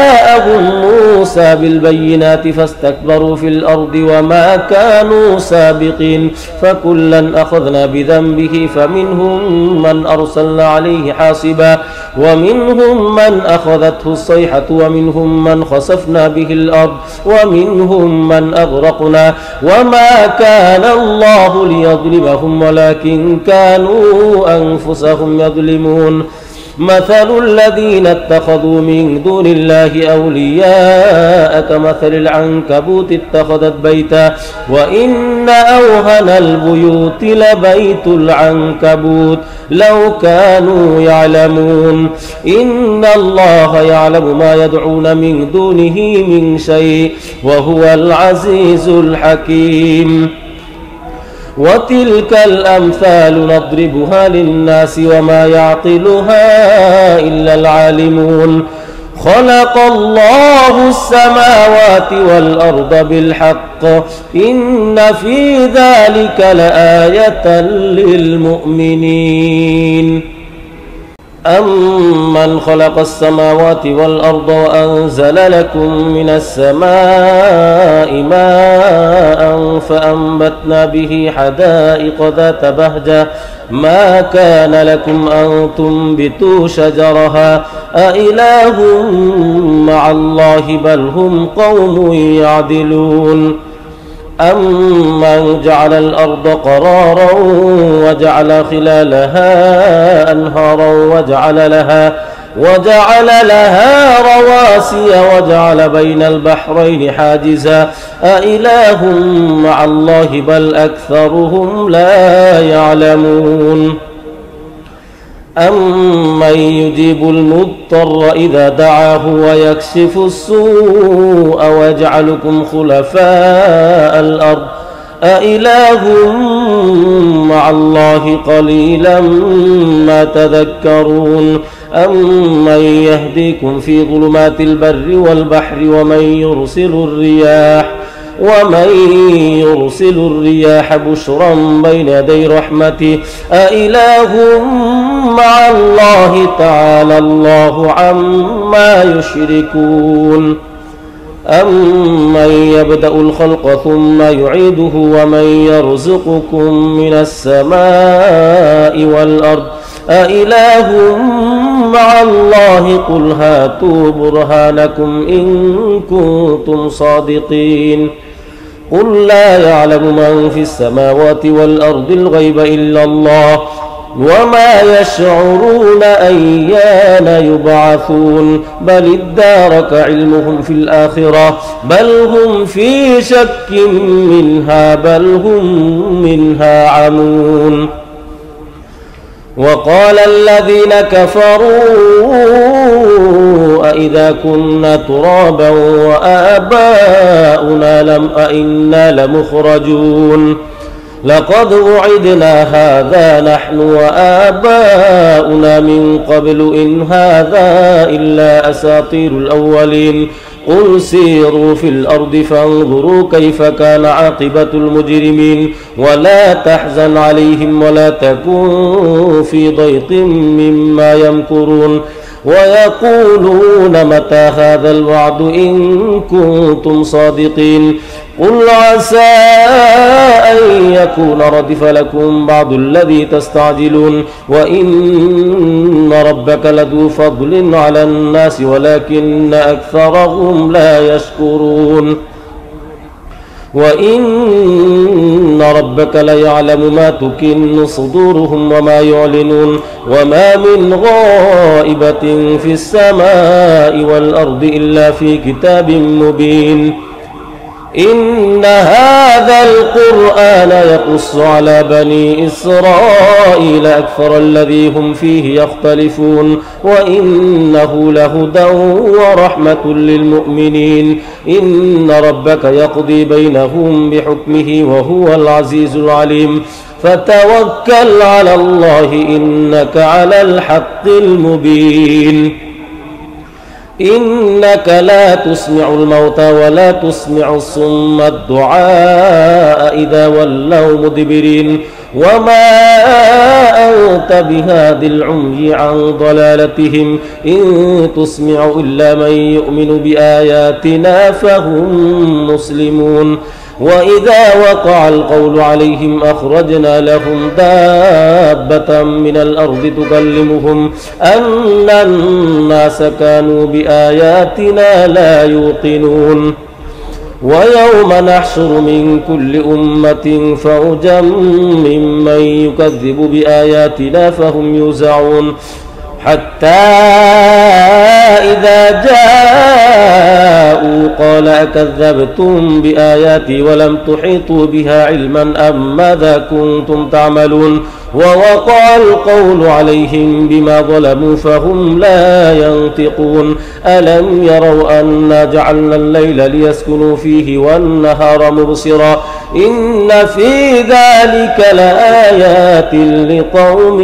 يؤمنون. ويوم ينفخ في الصور ففزع من في السماوات ومن في الأرض إلا من شاء الله وكل أتوه داخرين. وترى الجبال تحسبها جامدة وهي تمر مر السحاب صنع الله الذي أتقن كل شيء إنه خبير بما تفعلون. من جاء بالحسنة فله خير منها وهم من فزع يومئذ آمنون ومن جاء بالسيئة فكبت وجوههم في النار هل تجزون إلا ما كنتم تعملون. إنما أمرت أن أعبد رب هذه البلدة الذي حرمها وله كل شيء وأمرت أن أكون من المسلمين وأن أتلو القرآن فمن اهتدى فإنما يهتدي لنفسه ومن ضل فقل إنما أنا من المنذرين وقل الحمد لله سيريكم آياته فتعرفونها وما ربك بغافل عما تعملون. بسم الله الرحمن الرحيم.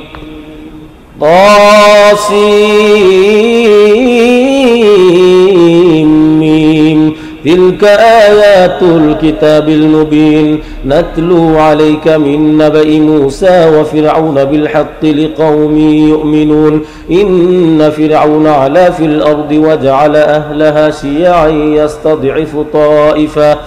يستضعف طائفة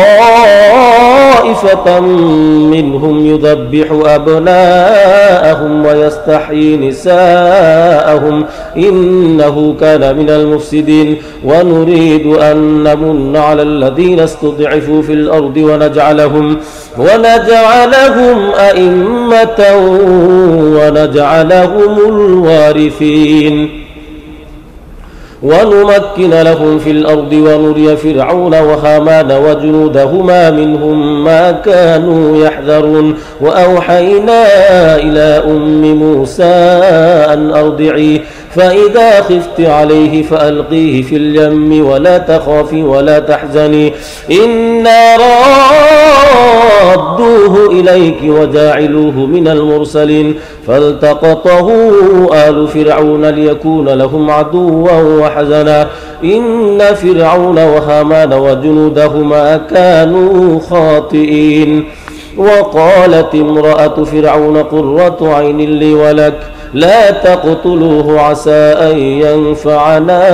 أو نتخذه ولدا وهم لا يشعرون وأصبح فؤاد أم موسى فارغا إن كادت لتبدي به لولا أن ربطنا على قلبها لتكون من المؤمنين وقالت لأخته قصيه فبصرت به عن جنب وهم لا يشعرون وحرمنا عليه المراضع من قبل فقالت هل أدلكم على أهل بيت يكفلونه لكم وهم له ناصحون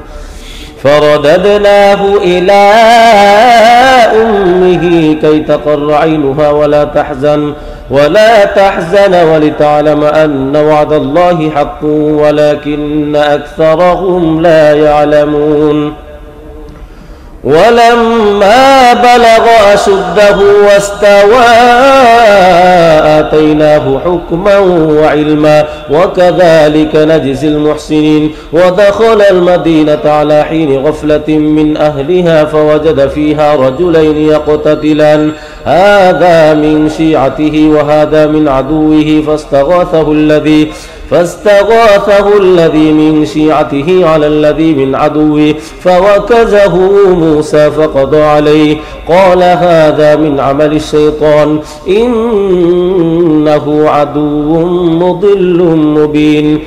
قال رب إني ظلمت نفسي فاغفر لي فغفر له إنه هو الغفور الرحيم قال رب بما أنعمت علي فلن أكون ظهيرا للمجرمين فأصبح في المدينة خائفا يترقب فإذا الذي استنصره بالأمس يستصرخه قال له موسى إنك لغوي مبين فلما أن أراد أن يبطش بالذي هو عدو لهما قال يا موسى أتريد أن تقتلني كما قتلت نفسا بالأمس إن تريد إلا أن تكون جبارا في الأرض وما تريد أن تكون من المصلحين وجاء رجل من أقصى المدينة يسعى قال يا موسى إن الملأ يأتمرون بك ليقتلوك فاخرج قال يا موسى إن الملأ يأتمرون بك ليقتلوك فاخرج إني لك من الناصحين فخرج منها خائفا يترقب قال رب نجني من القوم الظالمين ولما توجه تلقاء مدين قال عسى ربي أن يهديني سواء السبيل ولما ورد ماء مدين وجد عليه أمة من الناس يسقون ولما ورد ماء مدين وجد عليه أمة من الناس يسقون ووجد من دونهم امرأتين تذودان قال ما خطبكما قالتا لا نسقي حتى يصدر الرعاء وأبونا شيخ كبير فسقى لهما ثم تولى إلى الظل فقال رب إني لما أنزلت إلي من خير فقير. فجاءته إحداهما تمشي على استحياء قالت إن أبي يدعوك ليجزيك أجر ما سقيت لنا. فلما جاءه وقص عليه القصص قال لا تخف نجوت من القوم الظالمين. قالت إحداهما يا أبت استأجره إن خير من استأجرت القوي الأمين. قال إني أريد أن أنكحك إحدى ابنتي هاتين على أن تأجرني 8 حجاج فإن أتممت 10 فمن عندك وما أريد أن أشق عليك ستجدني إن شاء الله من الصالحين. قال ذلك بيني وبينك أيما الأجلين قضيت فلا عدوان علي والله على ما نقول وكيل. فلما قضى موسى الأجل وسار بأهله آنس من جانب الطور نارا قال لأهلهم كثوا إني آنست نارا لعلي آتيكم منها بخبر أو جذوة من النار لعلكم تصطلون. فلما أتاها نودي من شاطئ الوادي الأيمن في البقعة المباركة من الشجرة أن يا موسى إني أنا الله رب العالمين وأن ألق عصاك. فلما رآها تهتز كأنها جان ولا مدبرا ولم يعقب يا موسى أقبل ولا تخف إنك من الآمنين. أسلك يدك في جيبك تخرج بيضاء من غير سوء واضمم إليك جناحك من الرهب فذلك برهانان من ربك إلى فرعون وملئه إنهم كانوا قوما فاسقين. قال رب إني قتلت منهم نفسا فأخاف أن يقتلون وأخي هارون هو أفصح مني لسانا فأرسله معي يرد أن يصدقني إني أخاف أن يكذبون. قال سنشد عضدك بأخيك ونجعل لكما سلطانا فلا يصلون إليكما بآياتنا أنتما ومن اتبعكما الغالبون. فلما جاءهم موسى بآياتنا بينات قالوا ما هذا إلا سحر مفترى وما سمعنا بهذا في آبائنا الأولين. وقال موسى ربي أعلم بمن جاء بالهدى من عنده ومن تكون له عاقبة الدار إنه لا يفلح الظالمون. وقال فرعون يا أيها الملأ ما علمت لكم من إله غيري فأوقد لي يا هامان على الطين فاجعل لي صرحا لعلي أطلع إلى إله موسى وإني لأظنه من الكاذبين. واستكبر هو وجنوده في الأرض بغير الحق وظنوا أنهم إلينا لا يرجعون. فأخذناه وجنوده فنبذناهم في اليم فانظر كيف كان عاقبة الظالمين. وجعلناهم أئمة يدعون إلى النار ويوم القيامة لا ينصرون. وأتبعناهم في هذه الدنيا لعنة ويوم القيامة هم من المقبوحين. ولقد آتينا موسى الكتاب من بعد ما أهلكنا القرون الأولى بصائر للناس وهدى ورحمة لعلهم يتذكرون. وما كنت بجانب الغربي إذ قضينا إلى موسى الأمر وما كنت من الشاهدين ولكننا أنشأنا قرونا فتطاول عليهم العمر وما كنت ثاويا في أهل مدين تتلو عليهم آياتنا ولكننا كنا مرسلين وما كنت بجانب الطور إذ نادينا ولكن رحمة من ربك لتنذر قوما ما أتاهم من نذير من قبلك لعلهم يتذكرون ولولا أن تصيبهم مصيبة بما قدمت أيديهم فيقولوا ربنا لولا أرسلت إلينا رسولا فنتبع آياتك ونكون من المؤمنين فلما جاءهم الحق من عندنا قالوا لولا أوتي مثل ما أوتي موسى أولم يكفروا بما أوتي موسى من قبل قالوا سحران تظاهرا وقالوا إنا بكل كافرون قل فأتوا بكتاب من عند الله هو أهدى منهما أتبعه إن كنتم صادقين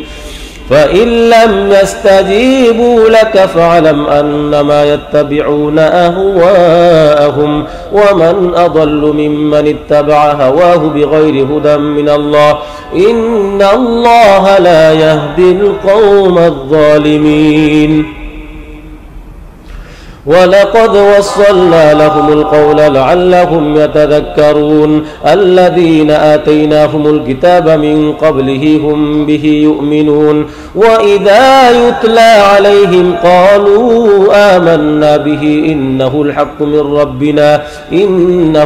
من ربنا إنا كنا من قبله مسلمين أولئك يؤتون أجرهم مرتين بما صبروا ويدرؤون بالحسنة السيئة ومما رزقناهم ينفقون وإذا سمعوا اللغو أعرضوا عنه وقالوا لنا أعمالنا ولكم أعمالكم سلام عليكم لا نبتغي الجاهلين إنك لا تهدي من أحببت ولكن الله يهدي من يشاء وهو أعلم بالمهتدين وقالوا إن نتبع الهدى معك نتخطف من أرضنا أولم نمكن لهم حرما آمنا يجبى إليه ثمرات كل شيء رزقا من لدنا ولكن أكثرهم لا يعلمون وكم أهلكنا من قرية بطرت معيشتها فتلك مساكنهم لم تسكن من بعدهم إلا قليلا وكنا نحن الوارثين وما كان ربك مهلك القرى حتى يبعث في أمها رسولا يتلو عليهم آياتنا وما كنا مهلك القرى إلا وأهلها ظالمون وما أوتيتم من شيء فمتاع الحياة الدنيا وزينتها وما عند الله خير وأبقى أفلا تعقلون أفمن وعدناه وعدا حسنا فهو لاقيه كمن متعناه متاع الحياة الدنيا ثم هو يوم القيامة من المحضرين ويوم يناديهم فيقول أين شركائي الذين كنتم تزعمون قال الذين حق عليهم القول ربنا هؤلاء الذين أغويناهم كما غوينا تبرأنا إليك ما كانوا إيانا يعبدون وقيل ادعوا شركاءكم فدعوهم فلم يستجيبوا لهم ورأوا العذاب لو أنهم كانوا يهتدون ويوم يناديهم فيقول ماذا أجبتم المرسلين فعميت عليهم الأنباء يومئذ فهم لا يتساءلون فأما من تاب وآمن وعمل صالحا فعسى أن يكون من المفلحين. وربك يخلق ما يشاء ويختار ما كان لهم الخيرة سبحان الله وتعالى عما يشركون. وربك يعلم ما تكن صدورهم وما يعلنون وهو الله لا إله إلا هو له الحمد في الأولى والآخرة وله الحكم وإليه ترجعون. قل أرأيتم إن جعل الله عليكم الليل سرمدا إلى يوم القيامة من إله غير الله يأتيكم بضياء أفلا تسمعون. قل أرأيتم إن جعل الله عليكم النهار سرمدا إلى يوم القيامة من إله غير الله يأتيكم بليل تسكنون فيه أفلا تبصرون. ومن رحمته جعل لكم الليل والنهار لتسكنوا فيه ولتبتغوا من فضله ولعلكم تشكرون. ويوم يناديهم فيقول أين شركائي الذين كنتم تزعمون ونزعنا من كل أمة شهيدا فقلنا هاتوا برهانكم فعلموا أن الحق لله وضل عنهم ما كانوا يفترون. إن قارون كان من قوم موسى فبغى عليهم وآتيناه من الكنوز ما إن مفاتحه لتنوء بالعصبة أولي القوة إذ قال له قومه لا تفرح إن الله لا يحب الفرحين. وابتغ فيما آتاك الله الدار الآخرة ولا تنس نصيبك من الدنيا وأحسن كما أحسن الله إليك ولا تبغ الفساد في الأرض إن الله لا يحب المفسدين. قال إنما أوتيته على علم عندي أولم يعلم أن الله قد أهلك من قبله من القرون من هو أشد منه قوة وأكثر جمعا ولا يسأل عن ذنوبهم المجرمون. فخرج على قومه في زينته قال الذين يريدون الحياة الدنيا يا ليت لنا مثل ما أوتي قارون إنه لذو حظ عظيم. وقال الذين أوتوا العلم ويلكم ثواب الله خير لمن آمن وعمل صالحا ولا يلقاها إلا الصابرون. فخسفنا به وبداره الأرض فما كان له من فئة ينصرونه من دون الله وما كان من المنتصرين. وأصبح الذين تمنوا مكانه بالأمس يقولون ويكأن الله يبسط الرزق لمن يشاء من عباده ويقدر لولا أمن الله علينا لخسف بنا ويكأنه لا يفلح الكافرون. تلك الدار الآخرة نجعلها للذين لا يريدون علوا في الأرض ولا فسادا والعاقبة للمتقين. من جاء بالحسنة فله خير منها ومن جاء بالسيئة فلا يجزى الذين عملوا السيئات إلا ما كانوا يعملون.